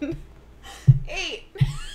Okay, so she kind of goes into the desk and is terrified, like in battle stance. You go flying off of her shoulders. So Val, you can't see or hear or feel them, but if they move something in the physical world, you notice it. So one of the desks of its own power, like scoots aside as Jrmi lands into it. Holy shit. Yeah, weird poltergeisty, like I go over to... Well, like no, a I don't, ghost. because you're going to sting me. Yeah. covered in bees. I like try to move over, but I'm like... Moss is probably still underneath the head, just like poking it with his stick, because it's definitely outside of his reach. But I what's his see goal? a amount of my own head moving. God. Yeah, It's the face is freaking getting, out even more. like getting poked. Well, if you have a stick, then there's a stick floating there poking. Yeah, it. that's true. That's true. I'm like, okay, wait. Well, you know Okay, it's my hold on. spider stick. Yep. Oh, it's your It's a spider stick? spider Then you stick. wouldn't see Yeah. it. If it's Okay, part of yeah. his equipment, then you It wouldn't was see my it. equipment. I just Yeah. see like a little poke on my own face. Yeah. I touch my own Something face. falls out of It's its mouth and lands at your feet, Moss. I pick it up. Yeah, now there's like weird, it's about this long and it's all like kind of desiccated and dry. You can't really tell what it is exactly without like a nature check, but whatever that thing is, Val, it suddenly floats up off the ground and it's kind of like spinning a little in the air. I rolled a 7, but I kind of got a good idea. Yeah. I run over and I grasp it's it. Just Yeah, like, she oh my god, out of your anything. hand. So What do you guys have do? it. I have it. I have this. I have this thing.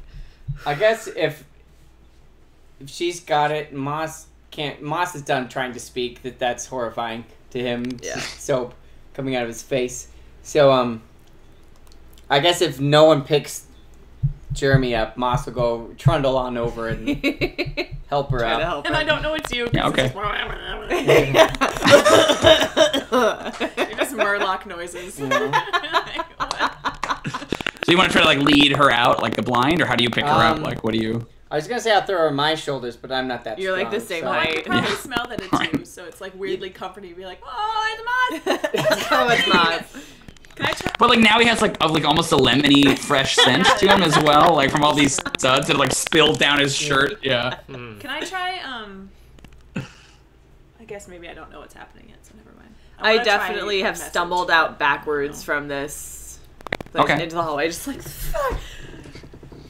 You looked in the hallway, and you can see at the end of the hallway, obviously the doors you came through are closed in gray, but the doors on the other end are swung open. Oh my god. And there's just like all blue light coming from that. I definitely think that's where everyone went.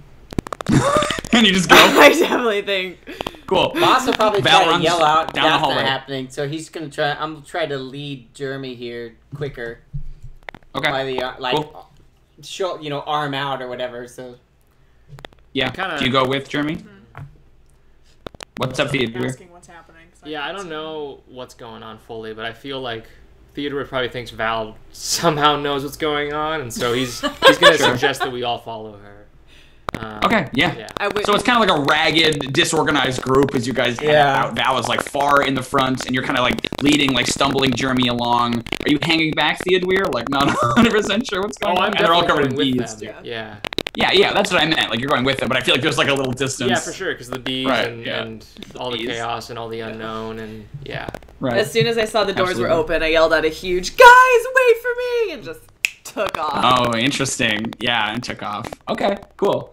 So you guys head down this hallway, and it does this very strange, sort of, it's that, yes, exactly. Yeah. It's that the hallway seems to get longer and longer and longer and longer, and you're walking, and you see the portcullises get further behind you and further behind you, and now you're just in this, like, long expanse of just stone walls and stone floor.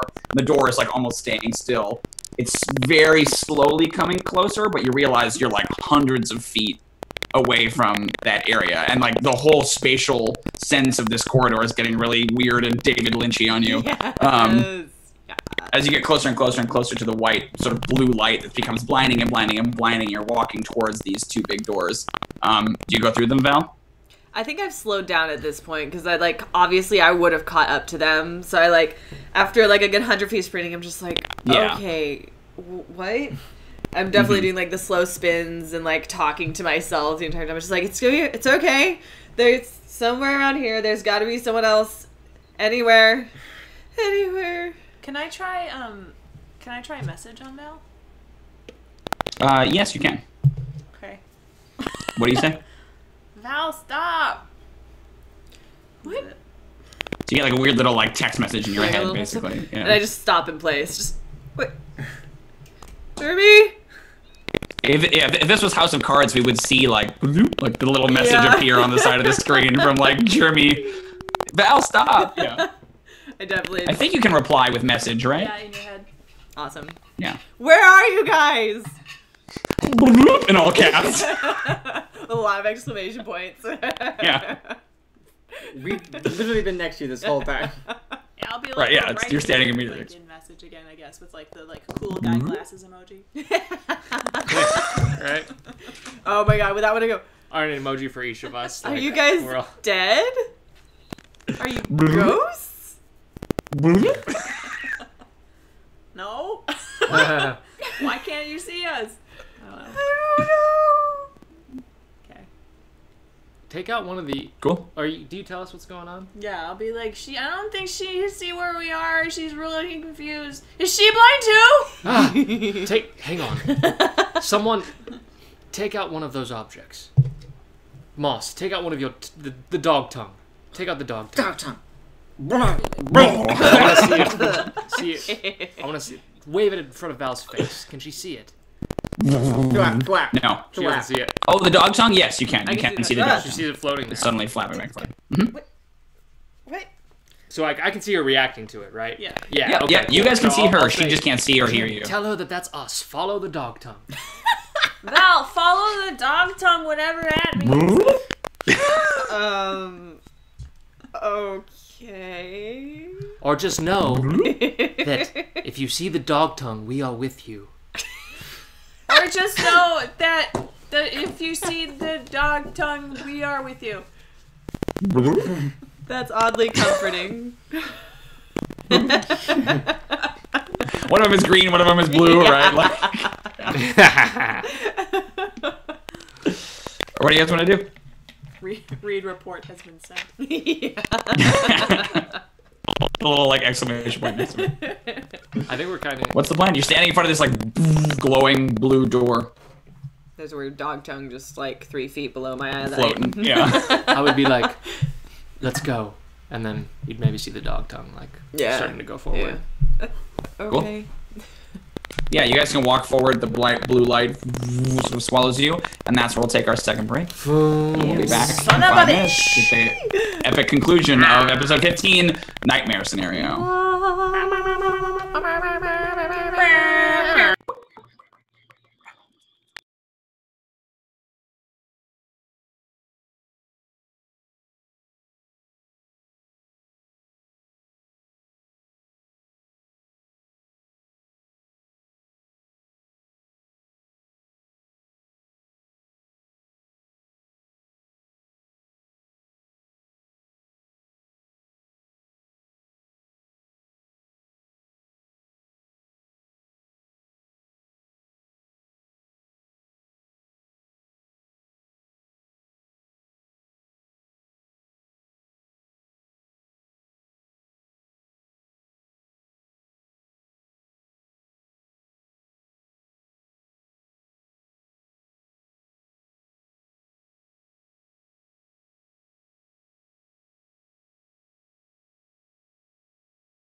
Cool. Hey guys. Hello. Welcome back to our very spooky season finale. A little early for Halloween, but still pretty spooky. So, having encountered their worst nightmares in a very weird dreamscape version of the school, the Junior Adventurers League is now heading into a mysterious pair of blue, glowing double doors. Just to catch you up, everything that Moss says comes out as soap. Valqwyn cannot see, hear, or feel any of her companions. I can see a dog tongue. Theodûir thinks everyone is covered in bees, and Jrmi is plunged into complete and utter darkness. All right.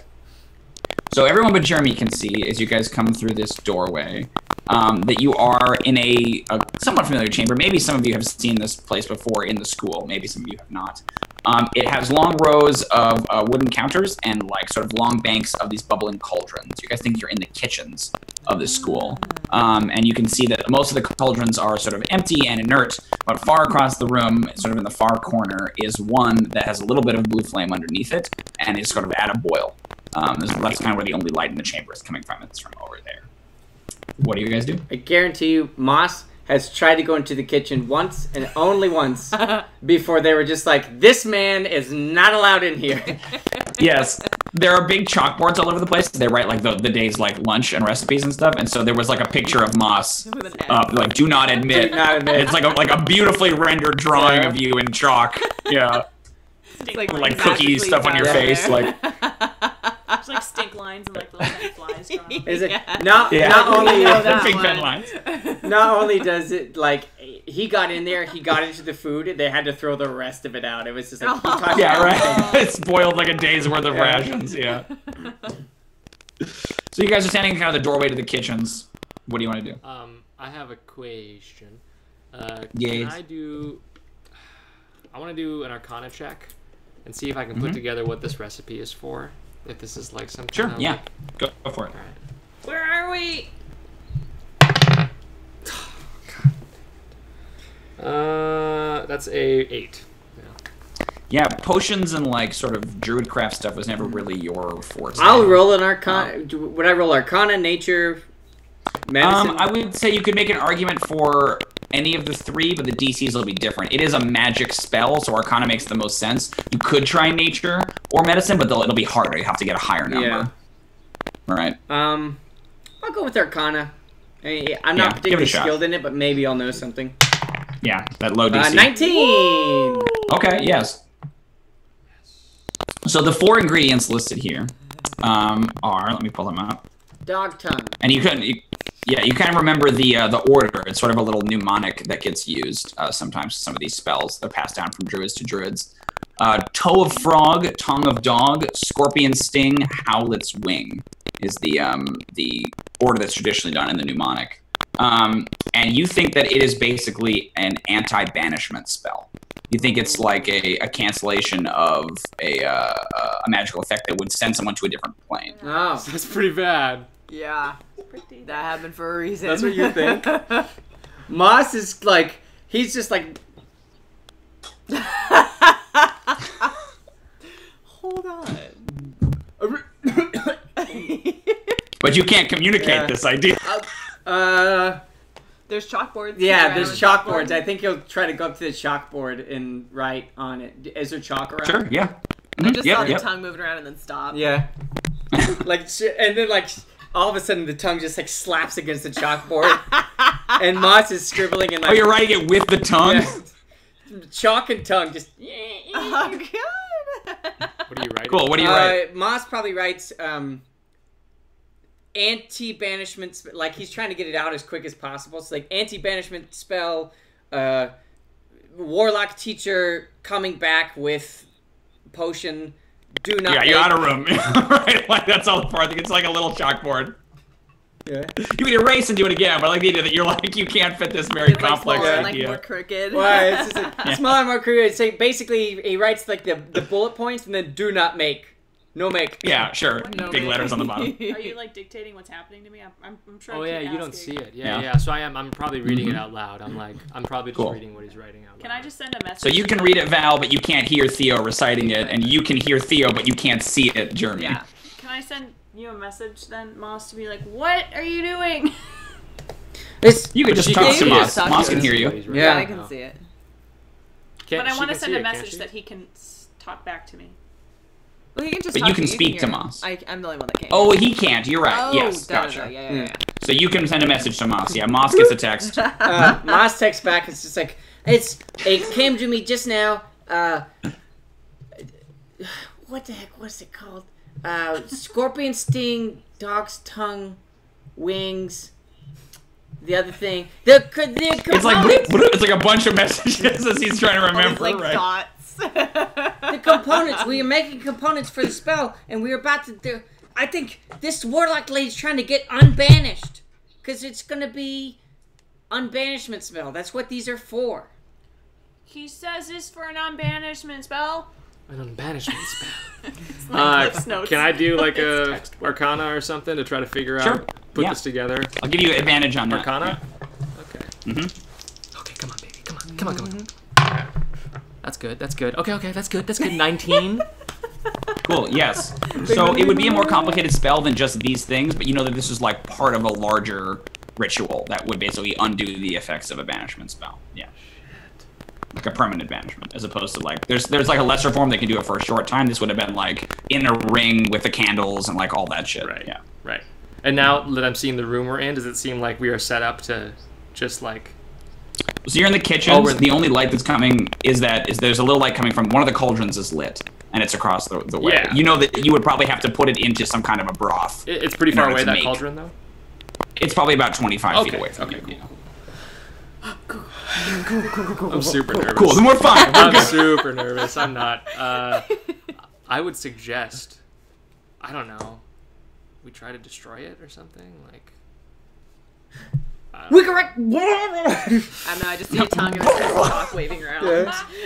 Moss will probably message you. We can smash the place up. Baboon time! Wait, What? Moss, come here. Moss comes in. Can I try a heal check on you? Heal check. Yeah. Like medicine? Yeah. Or one of these. Sure. Cure. One of what? Cure wounds, maybe. He doesn't have any No, damage. there's no damage. All right, I'll try. He's just had his hit points reduced. Yeah. Okay, go for it. Give me medicine. Sucks. It's only a 4. I don't know where you are. Yeah, I mean, exactly. You would probably have disadvantage on it anyway. You can't. You're, like, if over you're like there. filling Yeah. up like a spice rack, like you seem fine to me. Got all your oregano. It smells Yeah, a this bit is better. normal. I don't know. Something's working. It smells like a soup. Yeah, it's Someone weird. making soup. Got these like you like touch one of the cauldrons. Like, these like childbearing hips. Like it's, I just feel. Yeah, you have no idea. Nicely there, boss. How many? What are you expecting? What do you guys want to do? You're standing in this kitchen. I'm just randomly standing by a chalkboard watching a dog tongue, just kind of like this. Yeah. Sky's spooky. There's nobody else in here. Yeah. Just you I'm alone. freaking the fuck out still. Just like, I don't know what to do. I think we should try to destroy these ingredients. I suppose you don't hear me say that. Nope. I'm like backed up against a cauldron just so I'm touching something. Just like I just need to. Hey, Um, Moss is pretty committed to smashing the place up now. Can I maybe try to... Who else has an ingredient? I don't have any of them. I have 2 of them. You do? Can I Do you have... 3 of them? He's got 2. I got the frogs. Yeah. And they then were you have thing. one. There's 4. Oh, you have one. You have the scorpion's tail. Oh, I do have buddy, the scorpion. because you pulled tail. it out of Oh, right. Rocky's Okay, so skull. I'm gonna grab... Rocky's dead skull, Moss. I It's dead, pulled it out of Rocky's dead skull. Dang skull. You see this, Moss? This is what I pulled out. I pulled it out. God. And he can't say anything. Moss is gonna punch you in the face. And I'm sure we are. And then you'll take well- an extra point of damage from the bees on its Yeah, fist. right? I Like, he's guarantee down. you, we probably got a stern talking to about that whole escapade. Oh, you did. Yeah, you absolutely did. I'll They're still try seething to. in I don't know. In service. 4th edition, as a wizard, you could like dispel us. Like you could like spend a spell on like an item and like try to dispel it or something. Well, that was a homebrew thing that I did. Oh, Yes. That's a whole thing. Alright. You could do an Arcana to see if something like that would be possible, but it's not as much a thing in 5th. Yeah. Yeah. I want to try to destroy it. I guess. I don't know. Like smash it. Can I Okay. just smash it? The scorpion's Yeah. tail. Yeah. Okay. Cool. So you take it and you want to like put it under your foot or Yeah, like I want in to your try to hand. step on it and smash it. Cool. You smash it and smash it and smash it. You pull your foot away and it's whole. Like Again. just didn't. It's completely fine, yeah. I want to cast Ray of Frost on it. He's going to determine to destroy Yeah, this zap thing. it with Ray of Frost. All right, right? while he's doing that, Moss is gonna watch him do that, and just.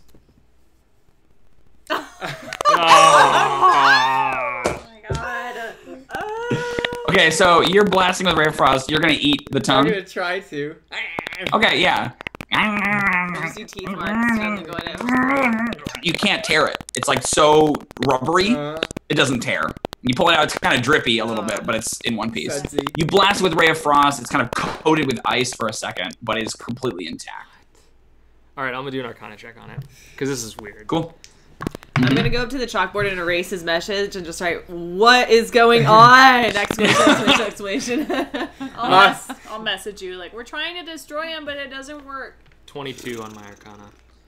So you don't think that this thing exists with you on this plane, if that makes sense. It's on a different plane from you, from where you are right now, and so you can interact with it on some level, but you don't think you can destroy it while you're on this plane. Well, you're 22. You would basically say that you think you're on the material plane, or the ethereal plane right now, which is basically the plane she was banished to. Yeah. We're on that plane right now. Is what I think. Yeah. Is what you would your like surmisation Right. from that would be. Okay. Surmises. Can I roll a? Well, I don't know that actually. Never mind. While you're doing that, give me perception checks, everybody. Me? 11. Everyone. Yeah, you can roll too. Ooh, 19. No disadvantage on this. I will give you advantage, Jrmi. I will give you advantage on this perception check. Ooh, that's creepy. 19? 19. Yeah. Nice. I got a 6. 14. Cool. So the two of you, Jrmi and Val, how'd you do, Moss? You didn't do great. I did you? 11. Oh, okay. So they're just the two of you guys. Can hear down the way, sort of 25 feet away, closer to the cauldron. You hear Dear God. chalk writing on a chalkboard, spelling out some kind of a message. You're too far away to read it from where you are, but you could go over there. Val, it makes total sense. You can't hear anything else, right? Yeah, It's pretty that's much like the silent in only this room thing except I for can that. hear. Oh, I And bolt Jrmi, over with no there. sight, you kind of can extra hear things. Yeah. right? Oh, You get better. you might think that's us writing I something. think it's them. I bolt over there. Oh, Yeah. cool. Like I Val see the goes dog over. tongue, but I'm like, somebody. Right. So you go over, Val, and you can see that there's the cauldron. There's one cauldron, and this is the only one that's full of water, and it's bubbling. A little bit of fire underneath it. And on the chalkboard back behind it, slowly being written out by basically like a hovering piece of chalk, you see T-O-E of frog, tongue of, and it's like D-O-G as it's writing in, and then S-C-O-R-P-I-O-N apostrophe S. It's like spelling not out how they the mnemonic. I think Moss is like freaking out, and I think he's really committed to smashing the place up. Cool. So, I think he's gonna start bull rushing straight at that cauldron just to like knock it over. The big one? The one The one that's not boiling. burbling. Yeah. Okay. Yeah, give me a strength check Oh then. God. 12. You tip it a little bit, and it kind of, some of the water goes over the side, Yeah. but it does not smash. You take 1 point of fire damage as you touch the side of the bubbling cauldron. That's okay. Like your hands get like scorched. I've been forced right? to work in the forges, I'm sure. So I'm Yeah, just like, right. Yeah, your hands are all calloused, right? Yeah. That So you kind of like surprises shoveling it. You me. think like with a little more strength, you might be able to tip it over, but. I'm sorry, what? That Val? surprises me because I'm like on the other side where the water kind of splashed down. Just and I run Yeah. over because I like heard like of someone hitting the cauldron. I was like, oh my god, there's someone! Oh, okay. Are you still What do you guys holding wanna the do? dog tongue? yeah, probably. Okay, so I dog see tongue this- in one hand, like shoulder, like just. What's the plan? I'm doing a little back and forth from the chalkboard to the dog tongue. I'm just like, what? The chalk finishes writing, and then starts to like tap on the chalkboard. What is Like that insistently. noise? What is happening? What does it mean? Is I'm someone gonna- writing? I'll bring. Well, no, I'm not gonna touch you. Come this. Well, I can't. You'll hurt me. I only have. Oh, I was leading you around. Yeah, and then Forgot. You Yeah, so now Jeremy's like like wandering around the kitchen, abandoned. Just hearing noises and wandering around. Just stay right there, Jrmi. What is the noise? You hilariously fall into a bag of flour, Yeah. right? Like wacky adventure. Whenever you think it's fair, Moss will have another attempt to toss this thing over. Yeah, go for it. Come on. 18. Woo. Cool. Yes. You can toss it over. You take another 1 point of fire damage as you shove it, but it clang, and you see like water goes pouring out all the way across the floor. There is this horrendous sound as you see, looking up at the chalkboard, anyone who can see, is what sounds like nails go scraped down the side. The chalkboard the cauldron kind of like wiggles and rights itself again, but isn't filled with water currently. There's a lot of like boiling water kind of pouring out across the floor. Give me initiative, please. Why? What are we doing? Yeah. 9. 11. 16. I got a 9. What's your dex? 9, I 11, got- 16. You got I got 11. Jrmi, did you beat a 16? a 9. Or sorry, you got a 16. Did anybody beat Jeremy's I got a 16? 9. With Yours no, is higher. I get nothing. Okay. Jeremy, Same walk. what'd you I get? got 11. 11, okay. Val, and then Moss? No, it's Theo. Or Theo. Theo and then Moss. With a 9? Okay, got it. Alright, so you heard a clang, and you hear the, like, scraping against the chalkboard, but otherwise you're not 100% sure what's happening, Jeremy. What do you want to do? God. I want to do... Yeah. Am I aware at all of the spell that's happening? Yeah, because you talked about it. Okay, so I want to do some sort of check to see if there's like any way to avoid doing this spell. Is that like a religion or a intelligence or something? Oh, avoid doing the spell? Like, How do you mean? Like how this is like a what did you say? Like Anti-banishment? Yeah, anti-banishment. If I know anything about like anti-banishment stuff, and if it's just like, okay, so I don't know. It would be an Arcana. I could see religion with a higher DC. Yeah. Okay. Yeah, I'll just try Arcana, I guess. Grit! Woo! Greta! Okay, so basically what you know is that you were trapped on the ethereal plane, right? Which is the plane of basically dreams and ghosts and stuff like that. You know that that you were put here very intentionally, that some magic power is forcing you to be here, and there is probably a condition set on your release from the plane, and that your bet is that this ritual is the thing that will let you escape. It may have other consequences, but probably someone sets you here with a condition that says you may not escape the ethereal plane until these conditions are met.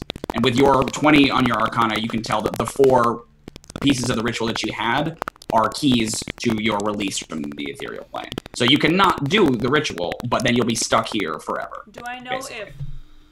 if only one of us puts all 4 ingredients in, if just that person gets out, or if it's like, A blanket sort of thing. Presumably everyone is what you would surmise, but having not been there when the spell was cast, or really knowing who cast it or what the situation is, that would still be a guess, even with your crit. Okay. Yeah. But you basically like have this moment of revelation, like you can't see anyone, but you like suddenly you're hearing all the other lines of like, it feels like we're in a dream, like all these other things, and it all comes together and you have this epiphany. I don't think we can get out of here unless we do this thing. What do you mean? I don't think we can leave here until we put the ingredients in here. Are you sending a message or just saying? I'm just saying it out loud for now. Wait. That would make sense because we are on the ethereal plane. I felt that earlier. I think we have to.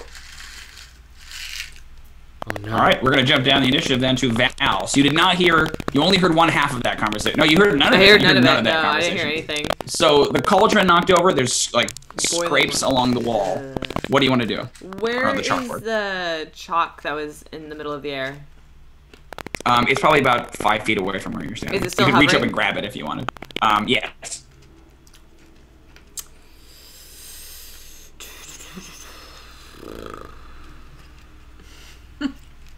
I'm gonna take the piece of chalk and write "Who are you" on the chalkboard. Awesome. So you see Val start to write that out. Who are you? Cool. I feel like that's your turn, right? Yeah. I feel like you have to. Yeah. That's all I can do. Okay. Cool. Theo, it is your turn. I will see. What's the first thing on the list? It is Toe of Frog. Who's got the toe? Is that Moss? I have it.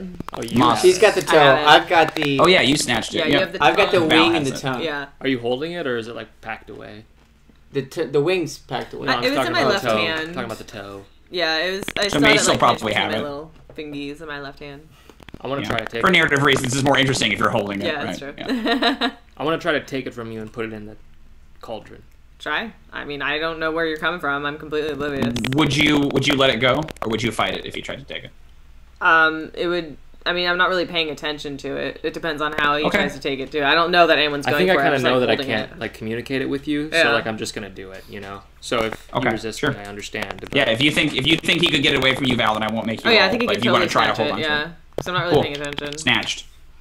I'll say that's your bonus action. You want to then spend your action and toss it in the cauldron? yeah, Cool. So you throw it in, I just and see there's it, like a sizzle, and you see that happen. You see it get ripped out of your hand and go in, and then you see this big column of blue smoke kind of come curling up. And it sort of like for a second half forms a visage, and then kind of just. You obviously don't see that, but you hear Jrmi, that sort of hiss as something hit the cauldron. Monos, it is your turn. I would like to.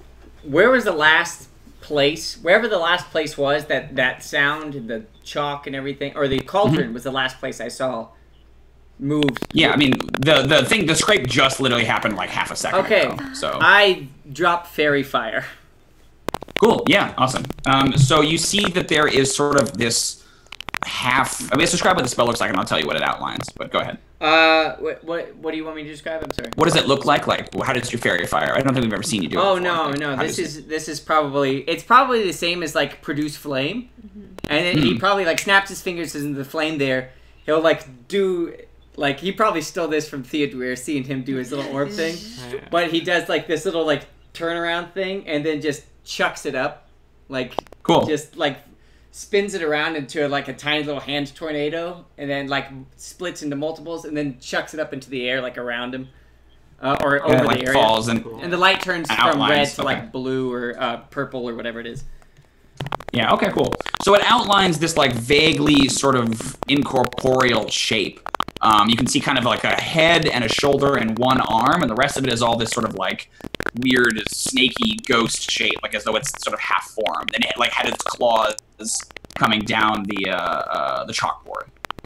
You don't necessarily think it was even there a second ago, but when you think that when Theodûir threw in the frog tongue is when it started to like take shape. So really, you were only able to do that because it's kind of partially there now. Awesome. I think that's your action, unless it says otherwise. I don't think know. that is an action. Okay. Do you want to move or do anything else? Yeah. I think he'll probably go. Yeah, absolutely. Okay, so I need wisdom saves from Moss, Valqwyn, and Jrmi. 15. 13. 15, 13. 10. How'd you do? 10? Okay, cool. So the two of you, both Valqwyn and Moss, can feel that something is kind of trying to like impose itself on you again, but you manage to sort of stave it off. Nothing really happens. You, however, Jrmi, have your hit point total reduced by 3. And if it could somehow get darker, it gets darker. Like, maybe the sound that you could hear kind of like starts to mute and get softer, so it's almost as though you're just in complete, utter nothingness. Val, you can see that you have the chalk and you wrote, "Who are you?" A figure, or like you see that sort of outline creature start to write with its fingernail on the chalkboard. Oh, God. And this like, and it's just DOIT.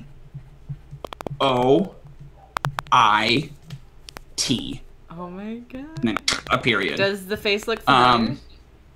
You can't really see a Like, face. It's just an just the- outline with fairy Yeah, fire. it's the like fairy a silhouette. fire is what yeah. you're seeing. Oh, Like, okay, it wasn't got it. there until I It's a cast it. silhouette. Got yeah. it. Is it like Okay, Jrmi, it is your turn.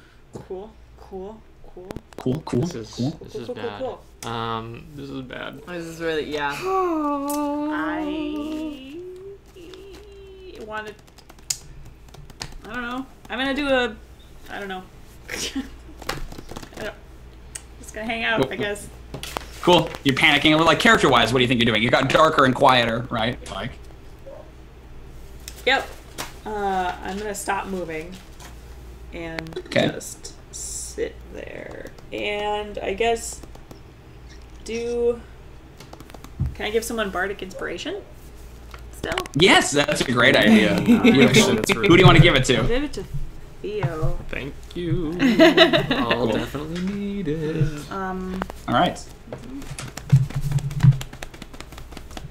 Anything else? You stop moving? Yeah, I guess you do that, and that's basically your action, right?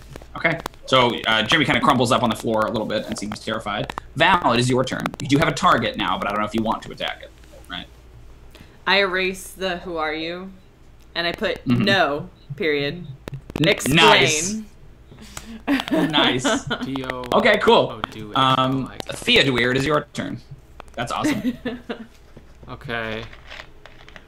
Can I try to cast Ray of Frost at the corporeal image above? The, like, silhouette? Yeah. Yeah, go for it.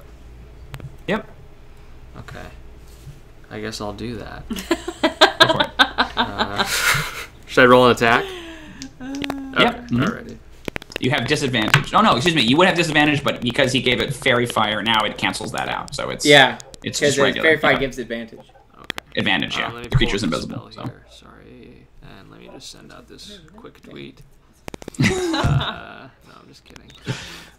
Let me just quick write this email. Sorry, my phone is... You guys need to download this app. It doesn't take up any space and it has all your spells. You can just That's open them up. really Boom. cool. Oh, really? Yeah, is it? that's why I told you guys about it. Oh, I would totally do that. 2 weeks ago. Season 3, we're going to do something good that will help you guys out, I think. Sorry. I just thought of attacking it right in the moment, and then I wasn't ready to Okay, it should just be your spell attack, dude. Do you know what your spell attack is? What are you casting? I'm casting Ray of Frost. I got it. +5. 16. Yeah. 16 will hit. Boom. That's 5 damage. Cold damage. Reduced got speed it. by 10 feet. So it strikes the creature, and it doesn't howl in pain necessarily, but you can see the outline of it kind of like react as though it was hit. There's no sound, but it like sort of twists in agony. Okay, cool. Nice work. Anything else you want to do? I think I'll maybe just step back and say, forget the spell. We have a target or something like that. I don't know. Yeah, totally. Yeah.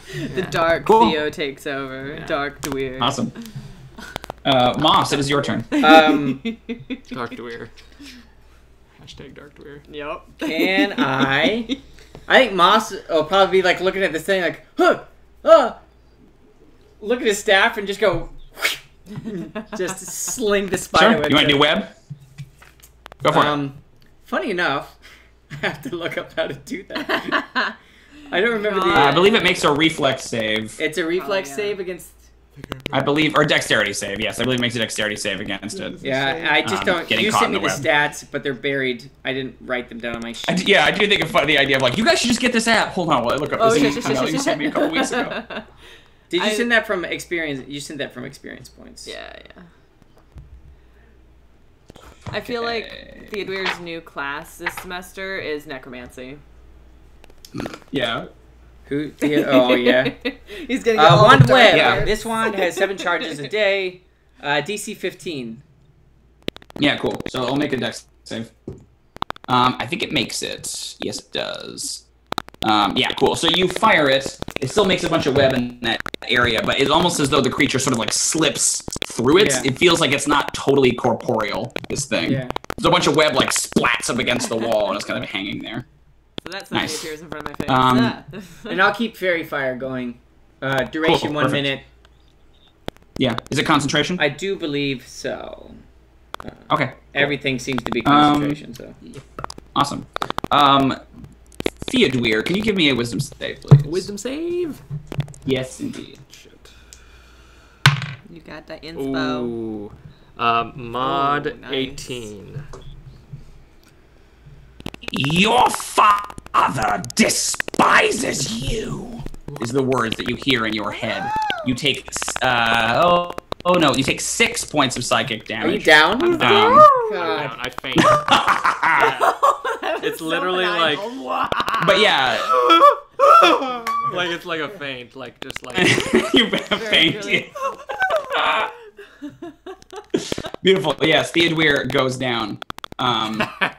Cool. What a little bitch. I think I see And then Val. saved You said too? explain. Yeah, I said no explain. You said no explain. So then the other one. Well, what did you get? What was your total, Theodûir, 18. on your save? It was 18. Oh, 18. I thought you said 8. I'm sorry. No, then you do not take that Oh, damage. I was I like, apologize. Jesus I apologize. Christ! No. Sorry. You do not take that damage. You hear that, but you kind of like steel yourself and you do not take that damage. I'm okay, sorry. I cool. misheard you. So I kind Yeah, of no, like, you're fine. You're I maybe conscious. understand. So that happens. This is a Not ploy. real. Yes. It's not really my fault. But then you see the finger continues to write, and it says, "This is, I don't know how it does this entire message in this time, but let's just for the sake of drama." It's like all of her fingers are scratching, like. Yeah, all of her fingers, individual things. That's cool. Your only freedom is what it spells. Your only freedom. Is it you? Your only freedom. You apostrophe R-E? No, it is Y-O-U. You're about to correct her Your only grammar. freedom. I'm just like, Like, you are only freedom. That's all you are. No, it's your sorry, possessive Ellie. only freedom. Alright, Jrmi, it is your turn. What's happening? oh yeah, because you're completely like in muffled darkness. Can I give another bardic inspiration away? No, not until he gets rid of his. I don't, Yeah. not until he uses his. Can I ready an action to give bardic inspiration? Yes. Okay, I'm gonna ready an action to give Yes. Moss bardic inspiration when Boom. you use yours. Perfect. Okay, perfect. Once Theo uses his. Okay, Should be awesome. here after him. Val, it is your turn. I might It's be. your turn. Yeah. Valqwyn. Oh, it's my turn. Okay.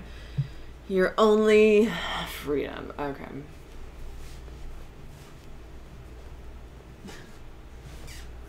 Fox, what are you doing? So the order on the chalkboard was frog, dog tongue. Toe of frog, tongue of dog, scorpion sting, howlet's wing. Fuck it, I'm gonna go grab that dangling dog tongue that's just been kind of chilling there. I'm gonna grab it and Yeah. throw it in the pot. Okay. Moss, do you let it go? No, absolutely not. Strength. Okay, strength contest. Strength Yeah. contest. Oh, yup, I Bitch. get it. 22. Cool. Yeah, you yank it out of Moss's hand. You gonna throw it in? Into the pot. Cool. Another blue column, and you see that the sort of incorporeal form sort of grows another arm and seems a little bit more sort of substantial. Yeah, you can kind of start to make out a horrible, wizened, like grotesque face. Okay, nice work, Val. Theo, it is your turn. Okay. I will cast. I want to cast Witch Bolt at the corporeal Cool. image. Do it. Unlimited Limited.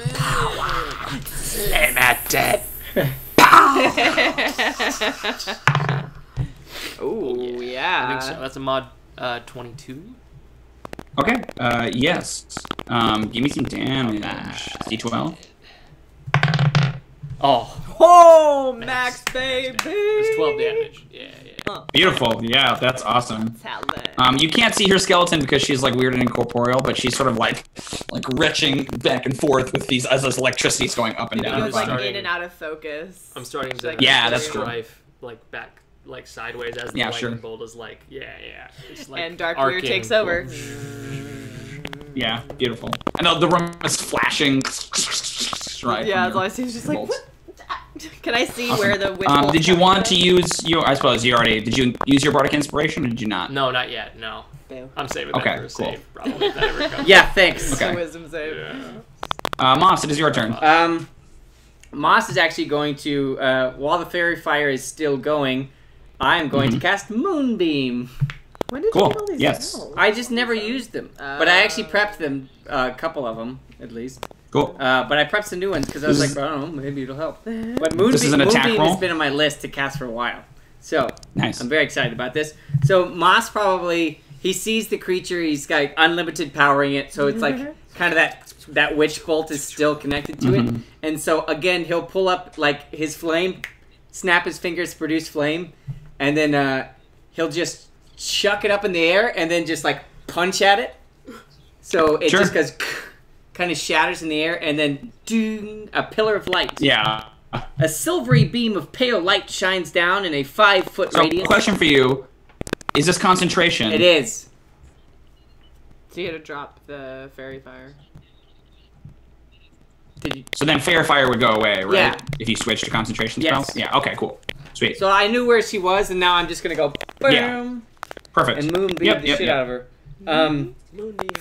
Does she make a save? Yes, she does. A 40-foot high cylinder centered on a point within range, 5-foot radius, so it's literally just on it. Until the spell ends, dim light fills the cylinder. When a creature enters the spell area for the first time on a turn or starts its turn there, it's engulfed in ghostly flames that cause searing pain, and it must make a Constitution saving throw. It takes 2d10 radiant What's damage. the DC? Say what? Your DC. What's the DC? The DC on this one is... Whoops. Would be your spell save DC. Yeah, it's written up here, isn't it? Spell save...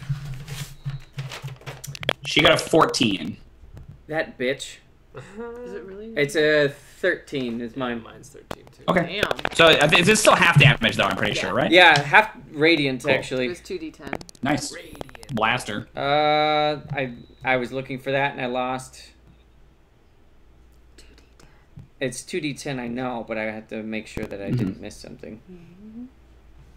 It's like plus 40 points of damage. Yeah, plus 60 points of damage. Yeah. Oh, weird. Huh? It says plus 80 Crazy. points on It here. says I it's don't an know. auto kill. Is that? TKO, woo! It says if targeting Professor Mothwing, they're instantly destroyed, and that Moss free? gets 100 2d10 gold. radiant damage on a failed save, or half as much damage on a successful one. Yeah. Shape Changer makes its saving throw with a disadvantage. If it fails, it also instantly reverts to its original form. On each Not a of your shape turns changer. after you cast a spell, you can use an action to move the beam 60 feet in any direction. Nice. Yes, cool. Damage? Well, it's if she starts her turn there. Oh, okay. Cool. Well, she's about to. It's her turn, and she's starting. All right. So go ahead and roll me that damage. Roll the damage, Kevin. Moss. Who am I? Moss. Oh no. Roll the damage, Moss. Ooh, Ooh. 9 plus 6 radiant, so 15 radiant. 15. What would be Cool. half? Is 7. the total? So it's half of Yeah, that? so half of that Okay, is cool. 7 radiant. Gotcha. Yeah, she does not like that. She's getting electrocuted, and boom, this like Zelda-style beam of holy light is coming down on her. She's getting zapperated. Nice. Okay, come on. Recharge? Yes. Can all 4 of you make me a wisdom save, please? I'm gonna use my Bard of Inspiration. 16. Yes, please do. Which means Moss has his Bardic Inspiration as well, if you want to use it. Because if you use yours, then her ready action goes off, and you can use your Bardic Inspiration. Or you have it, at least. Now I have it, but I've already rolled. I so. need it. Cool. I got a mod 15. I got 8. 16. How'd you do, Jrmi? 4. Oh. 4. Okay, cool. Val and Jrmi, you guys both have your hit point totals reduced by 5. Once again, the darkness is closing in on you, Jrmi. I'm not 100% sure how this would manifest for you, Val, because you are already alone. Yeah. Maybe the like fringes of the room start to get kind of swallowed up in darkness, so like the space that you're in is getting smaller and smaller too, right? But the other 2 of you guys, Moss and Theodûir, can sort of hold it together and not be sort of further frightened by this. Okay, cool. And then we are back up at the top with Jrmi. I want to cast sleep, but I don't know if it needs to be like targets I can see. I don't think it does, but I could be wrong. I don't know. I don't super want to spend the time looking it up. So because you've been kind of sidelined for this, I'm going to let you cast sleep regardless of what it says. Cool. I'm gonna cast sleep. Perfect. Sweet. Roll that damage, please. No, but Jimmy, I don't want to sleep right now. Oh no. You need to target it on Always Theodûir. on me. It's always 20. 20? All right. This is interesting. Let me see. Okay. So what does your spell look like? Can you describe it for me real quick? So I'm sitting on the floor, holding my unicorn. Crying. crying. In utter darkness. I like have my eyes closed anyway because I just can't see, and so I'm just like, babe, please make it not that way, and you have to go to sleep, and you have to. So I'm just like muttering about it, like crying. Sure. Like, Okay. I probably screamed something. So the three of you that can see this like weird spectral figure, like kind of go limp, and you see the like almost this like veil parts from it, and they become visible. And you can see this like horrible withered purple flesh, a pair of goat horns, like nasty gnarled fingers. Although the figure is still kind of like disappearing somewhat into the cauldron. You only see like a torso and 2 arms, right? And she sort of like flops forward and like flops over the edge of the cauldron. Kind of hangs there, snoring. What? Yeah. You She just put to sleep. especially. She Yeah. had less than 20 hit points. Why? Yeah, she's like right next to you too, Val. She comes down like bang, like right Okay. next to you. Awesome. Still in the moonbeam though, so if she starts her turn there, she'll take some moonbeam damage. It is Val's turn. What would you like to do, Val? After that bong, I slowly like do the like slow-mo like back up. Okay. What do you do? The witch bolt is still going on too. The witch actually. bolt is still going on. And the moonbeams that like she is spotlighted. Yeah. So the way that sleep works, if she takes damage, she wakes up. So she will, regardless if she takes. You could I would argue you guys could on your turn cancel those spells if you don't want her to wake up, but if you want to keep doing damage, she'll wake back up.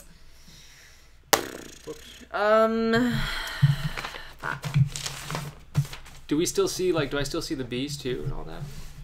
Yep. Okay. All right. Could you pull up Shocking Grasp on there, please? Yes, I can. Okay. I wonder what her dreams are like. Shit, right? Alright, I'm gonna... That's season 3. We go into her brain. It's this weird Rick and Morty, like, into people's dreams. We got an Inceptor. We got an Inceptor, guys. Yeah. Alright, I'm gonna walk up to the cauldron and just put my hand on it and cast Shocking Grasp. Okay. You're trying to destroy the cauldron? No, I just want it to, like, go through the cauldron into her. Okay. It's, like, Sure, right you're by attacking her, her. yeah. Right. Okay, cool. Yeah, I have advantage on the attack, so... that's... Well, yeah, you have advantage attack because she's asleep.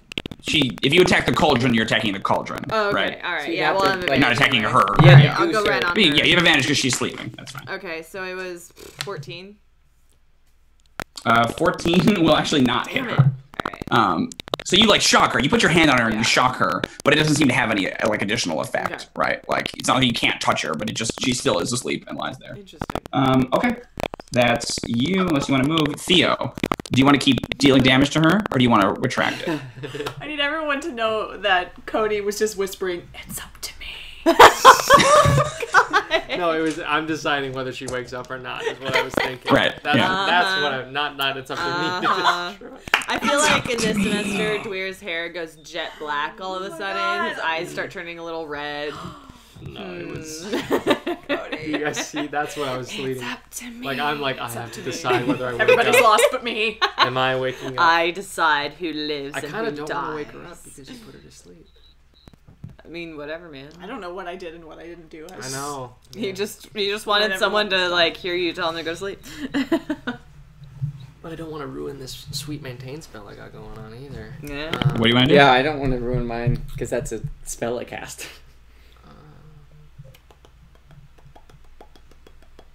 Hurry up, bud. Okay, I'm gonna maintain In the moment, I'm you gonna don't have very maintain much it, time. I'm gonna wake her up again. Cool. Yeah, and I'm gonna do damage. Give me damage, please. Beep. Beat, beat, beat. 3 damage. It was worth it. Cool. And you see like no sound, but she comes up and is shocked. Actually, no, it would be sound. She comes up. She sort of shrieks at you. Yeah, because she's corporeal again. I'm sure that's Okay, terrifying. cool. Yeah, especially that is since your it's turn, right Theo. there. Probably scared me too, actually. Yeah. Moss, it is your turn. I will continue pounding her with the moonlight, so I'll just keep that on her. And Cool. Yep, that'll hit her on her turn. yeah, it didn't affect her until her turn. And I will also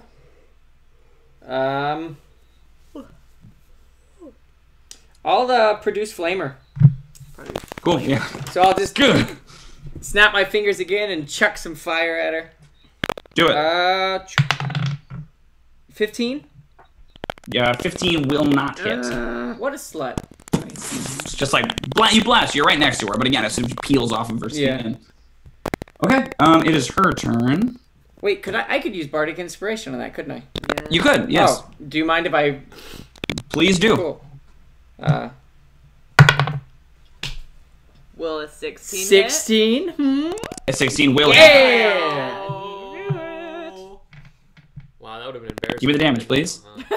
Right. Yeah. 5 damage. Cool, yeah. She's looking badly hurt. You blast her in the face with this fire. She shrieks. Horrible hag teeth. Okay, it is her turn. Alright. Guess where she started? In Moonbeam. that moonbeam. Oh, that's right. Give me the damage, please. She has to make a con save, right? Constitution 13, or, 13 Yeah. save. It was a 13 or something it was last time. Yeah, she makes it. Well, 15, so again, 7 damage. 7? Nice. Oof, yeah, she looks very bad. She's being horribly scorched by this flame. You see her, like, getting burned, and both of her claws kind of stick out. You meddling children! She's out with her claws. Stupid dog. So she'll put one on Moss, and she'll put one on Val. Her claws? Yeah. Her claws, yes. Her egg claw. That is an 18 against you, Val. Ah, just hits. Yum, yum, yum. Damn you. And that is a 21 against Moss, which I think we know hits. My AC is... 24. Switch those two numbers around. That's 12. my AC. You take 17 slashing damage, Val, from a claw. Oh my Jesus God. Christ. Yeah. Oh, Moss. Oh, baby boy. no. You take 22. Yeah. That is exactly the amount I had, so I'm down. Slash. I'm sure it's probably like straight across the throat. Just Yeah, right. Moss drops. Oh my goodness. Moonbeam Val, drop. you are still conscious, yes? Yeah, I'm up. Cool. But the moonbeam disappears. Yeah. I'm All down. right. She's like just looking haggard and smoking. Oof. Praised. Oof. Okay, and now it is Jrmi's turn. Save me, Jrmi, save me. Since she like shrieked, is it possible that I would have an idea of kind of where she is? Yeah, I mean, you know where she is in a general sense. If you want to make like an attack roll, it would just be at disadvantage. Okay, I definitely. You have screamed. Bardic Inspiration to redistribute, by the way, too. I do. I want to try shatter Sure. on where I think she is. Yep. Just roll with disadvantage. Fine. Fine. This is the hand crossbow. No, this is a spell loud shatter. ringing noise. Oh, shatter. Yeah. Is that an attack roll or a save? I think it's a save. Okay, then I'll give her advantage on her save if that's how it works. Okay. Yeah, Constitution saving throw. Cool. I'll give her advantage then. Oh, that's a 3. Probably she got a 15. Yeah, so she gets half damage. Cool. Well, still gets half damage, right? Yeah. Yep.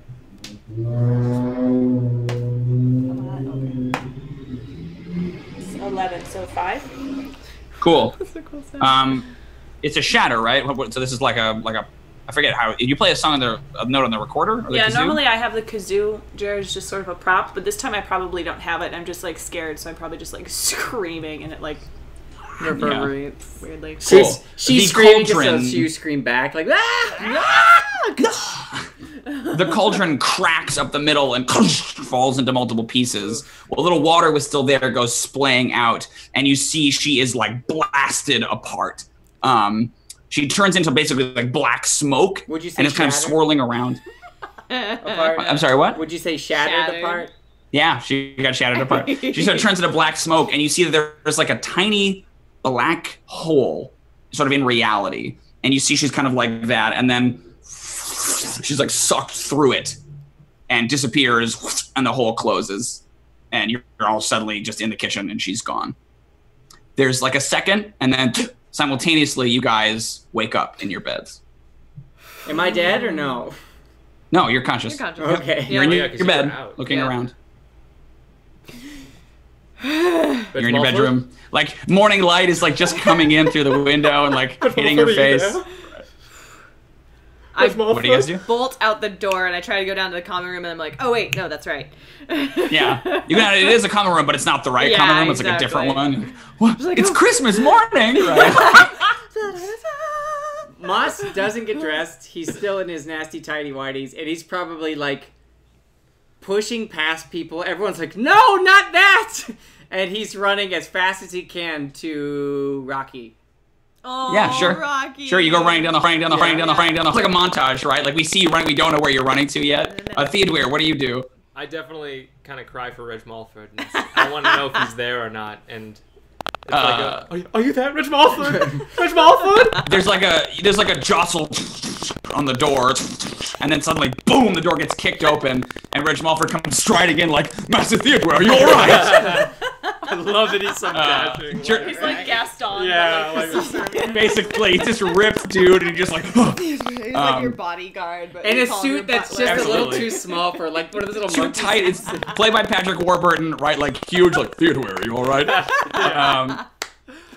Jrmi, how do you wake up? I mean, I probably have like my unicorn plushie. Yeah. I think she just kind of stays there and like was a little catatonic about stuff. I was like, I fucked with her. Scared, yeah. Bad.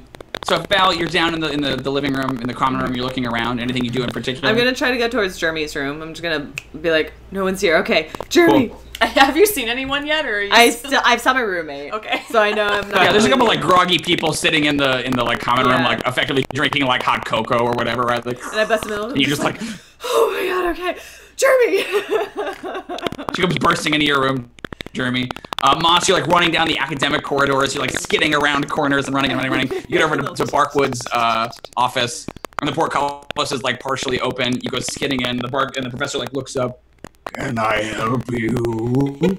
Where's Rocky? I had a dream, and there was this creature, and she tried to kill me. She trapped my note, and then there was 3 others, and then where's Rocky? Okay. Oh, and he points, but then you cut immediately. Theodûir, Reg Malford comes over to you and like cradles you like a baby and like holds you like this, like, it's all right. It was a bad dream. You had a bad dream, buddy. It was a bad dream. Thank you, Reg Malford. Thank you. Thank you. He nuzzles. Just in cradling his you. robust And then I muscles. probably have like a little like I think it wasn't a dream though. Yeah, right. Look out the window. Reg Malford, I must You're like go. still I wearing must the go. Michael And Jordan I- jersey. Yeah. Way. And I want to go try to find everyone else. Cool. Yeah. So Val just burst into your room, Jrmi. How do you react to this? Jrmi.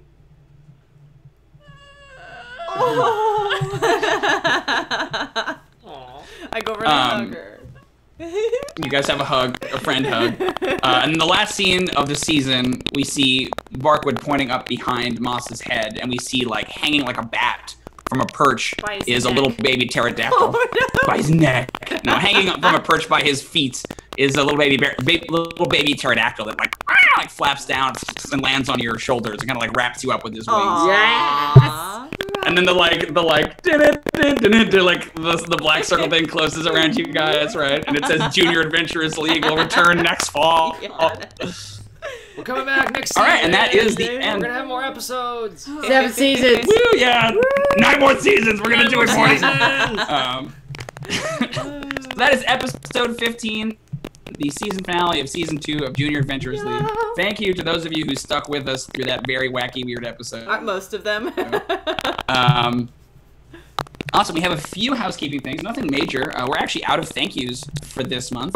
Oh, my internet connection is unstable. Oh. You guys still there? Yeah, Just yeah, like my Yeah, we're still emotions. We here. always have to thank Cool. you for this. So we have done all of our thank yous. So I just maybe wanted to, while you guys in the poll, if you want to maybe vote for who do you think deserves the merit patch All this of week us. on account of their excellence and awesomeness, go ahead and vote.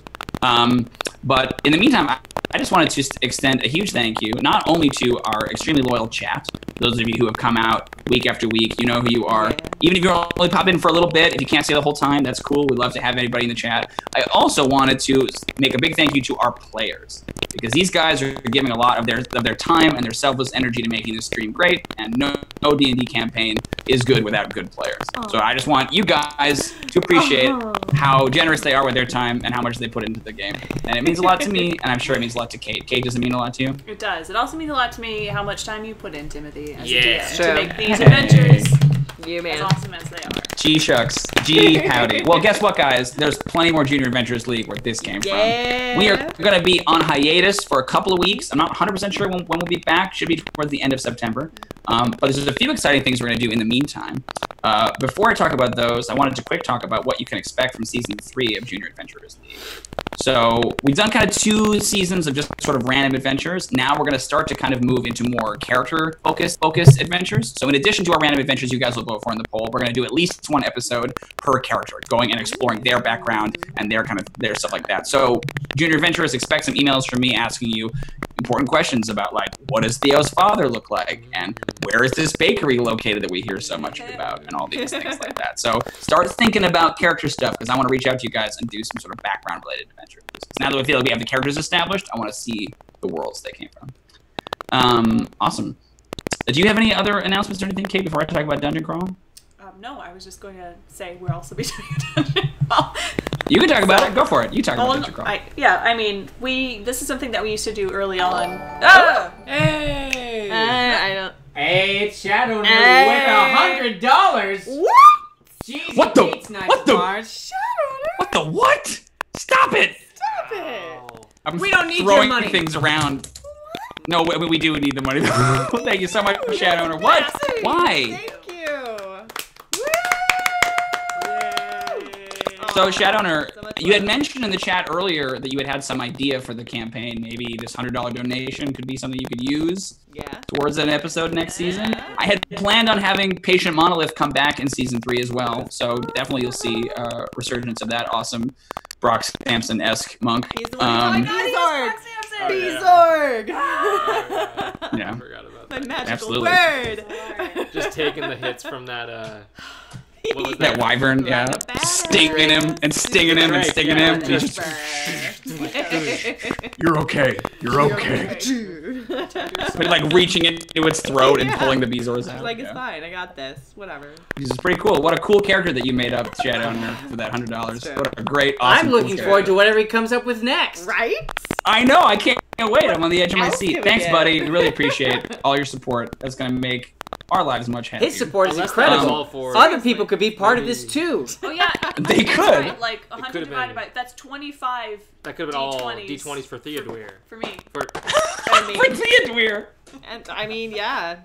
For the next 25 whole next divided season, I'm up just good. equally. I'm good to You're go. I'm gonna win. You're just nat 20s on every roll. That's Yeah. pretty above all, guys. I I think just that's win. 5 per player, including the DM. Just That's fair. That's true. So, what we're going to be doing for the next couple of weeks is something called Dungeon Crawl. And this is a text-based RP game that you can play with us, where we run on Discord. So, I play the Dungeon Master. You guys come in with your characters. Usually, they're around the same levels. It's usually pretty low level, 3rd or 5th. We haven't really decided yet for this season. And you guys come in, and we play for a couple hours. It's just text-based. We did it last year, and it was very successful. We had a fun Halloween one. We did a cool one with some Egyptian mummies. nice. This year, we're doing a very cool, exciting one I don't want to spoil too much about, but fans of XP, the show, will really get a kick out of it. So check that out. We'll be doing it probably around the same time. If you want, come check us out. We'll post a bunch of links to it. It'll be impossible to miss. But it's called #Dungeon Crawl, and it's fun. Check it out. Probably a good idea to But when we brush come up on back XP in- then. Give it another watch. Binge just watch to, it. Yeah. Yeah. Why not give it another watch? Great segue. Absolutely. Tell your friends. What's up, Kate? Shadowrunner says this will be for the DM bringing fear into the classroom. Aww. Oh. Thanks, bud. I appreciate it. I'm glad you enjoyed it. We'll talk later. I want you to come up with something cool for our 3rd season as well, buddy. I loved your contributions to season 2. Okay, cool. Anything else? Anything in the chat as far as the poll goes? I don't think so. Okay. Next Thank you for these time- candles. Yes. Yes. These are awesome. Yes, Huge thank you thank to you. Spirit of the They're Wilds. We'll awesome. post Yeah. a tweet about them right afterwards. Check out their Etsy. They're awesome. We are actually going to buy some more from them because we thought they were so cool. We want to give them away as gifts. They make a great gift for your D&D playing friends and family for the holidays which are coming up. So think about that. And next time we see Cody on the stream, he will be officially married. Off the market, ladies. Yes. Sorry, Y'all and got gentlemen. Market. You guys got That's 3 your days thing, left. 3 days left. You guys got Get in there. 3 days left. 3 days to kill my fiance and seduce me and then marry me. That's a Get him, ladies. There you go. get in there. Maybe But yeah, so we're doing that next week. I'm sure you'll see some pictures about it. We'll retweet it. It'll be cool. But yeah, just again, a huge thank you to our fans and our community. This has been a great season. I'm excited to come back. Before we can do that, however, we all have to stop for a moment, especially after this very trying episode, and remember the party motto. Ready? 1, 2, 3. Party above Party above all.